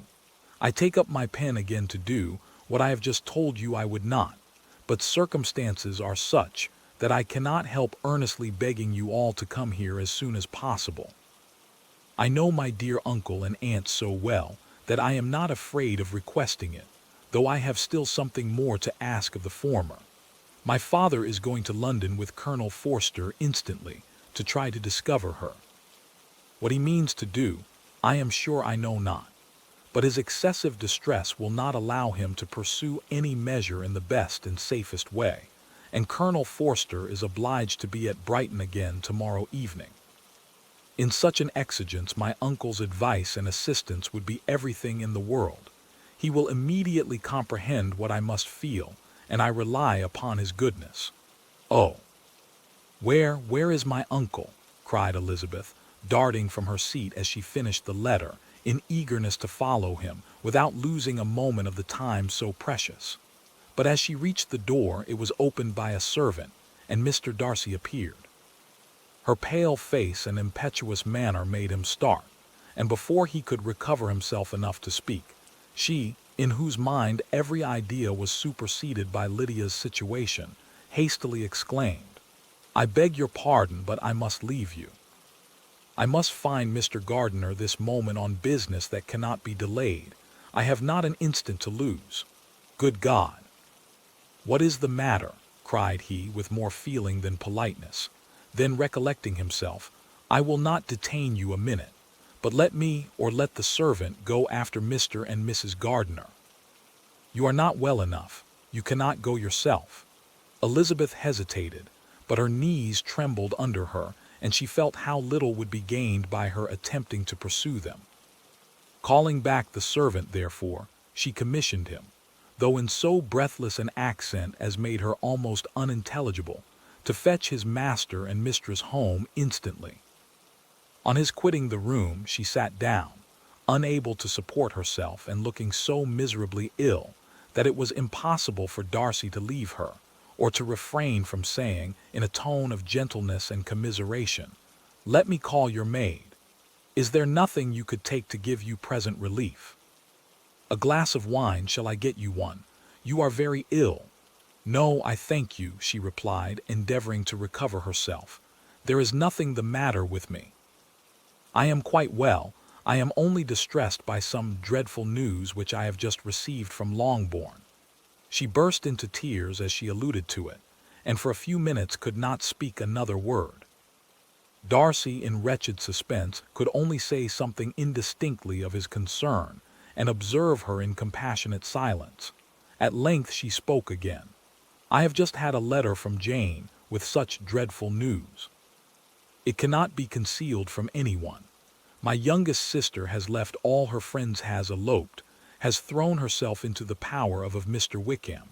They are gone off together from Brighton. You know him too well to doubt the rest. She has no money, no connections, nothing that can tempt him till she is lost forever." Darcy was fixed in astonishment. "When I consider," she added, in a yet more agitated voice, "that I might have prevented it. I who knew what he was. Had I but explained some part of it, only some part of what I learnt, to my own family. Had his character been known, this could not have happened. But it is all too late now. I am grieved indeed," cried Darcy, "grieved, shocked, but is it certain, absolutely certain?" "Oh, yes. They left Brighton together on Sunday night and were traced almost to London, but not beyond. They are certainly not gone to Scotland. And what has been done, what has been attempted to recover her? My father has gone to London, and Jane has written to beg my uncle's immediate assistance, and we shall be off, I hope, in half an hour. But nothing can be done. I know very well that nothing can be done. How is such a man to be worked on? How are they even to be discovered? I have not the smallest hope. It is every way horrible." Darcy shook his head in silent acquiescence. "When my eyes were opened to his real character, oh! Had I known what I ought, what I dared to do, but I knew not I was afraid of doing too much. Wretched, wretched mistake." Darcy made no answer. He seemed scarcely to hear her, and was walking up and down the room in earnest meditation, his brow contracted, his air gloomy. Elizabeth soon observed and instantly understood it. Her power was sinking. Everything must sink under such a proof of family weakness, such an assurance of the deepest disgrace. She could neither wonder nor condemn, but the belief of his self-conquest brought nothing consolatory to her bosom, afforded no palliation of her distress. It was, on the contrary, exactly calculated to make her understand her own wishes, and never had she so honestly felt that she could have loved him, as now, when all love must be vain. But self, though it would intrude, could not engross her. Lydia the humiliation, the misery she was bringing on them all soon swallowed up every private care, and covering her face with her handkerchief, Elizabeth was soon lost to everything else, and after a pause of several minutes was only recalled to a sense of her situation by the voice of her companion, who, in a manner which, though it spoke compassion, spoke likewise restraint, said, "I am afraid you have been long desiring my absence, nor have I anything to plead in excuse of my stay, but real, though unavailing concern. Would to heaven that anything could be either said or done on my part that might offer consolation to such distress. But I will not torment you with vain wishes, which may seem purposely to ask for your thanks. This unfortunate affair will, I fear, prevent my sisters having the pleasure of seeing you at Pemberley today. Oh, yes, be so kind as to apologize for us to Miss Darcy. Say that urgent business calls us home immediately. Conceal the unhappy truth as long as it is possible. I know it cannot be long." He readily assured her of his secrecy, again expressed his sorrow for her distress, wished it a happier conclusion than there was at present reason to hope, and leaving his compliments for her relations with only one serious parting look, went away. As he quitted the room, Elizabeth felt how improbable it was that they should ever see each other again on such terms of cordiality as had marked their several meetings in Derbyshire, and as she threw a retrospective glance over the whole of their acquaintance, so full of contradictions and varieties, sighed at the perverseness of those feelings which would now have promoted its continuance, and would formerly have rejoiced in its termination.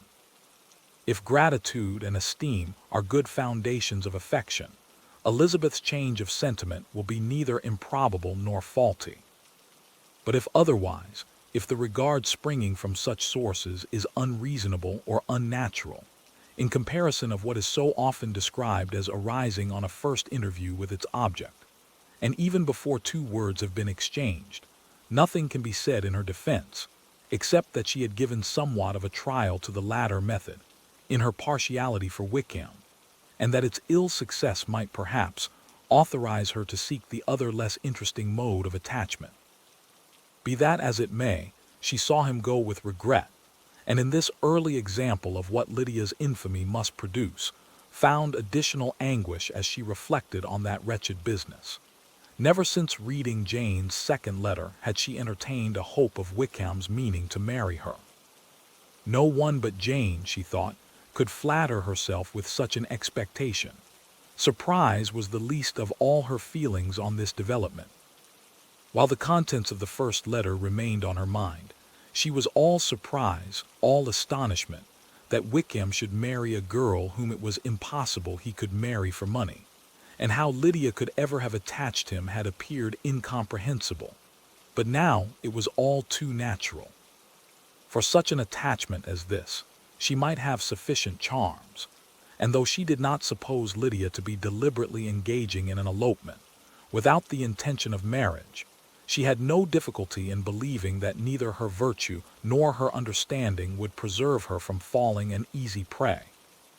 She had never perceived, while the regiment was in Hertfordshire, that Lydia had any partiality for him, but she was convinced that Lydia had wanted only encouragement to attach herself to anybody. Sometimes one officer, sometimes another, had been her favorite, as their attentions raised them in her opinion.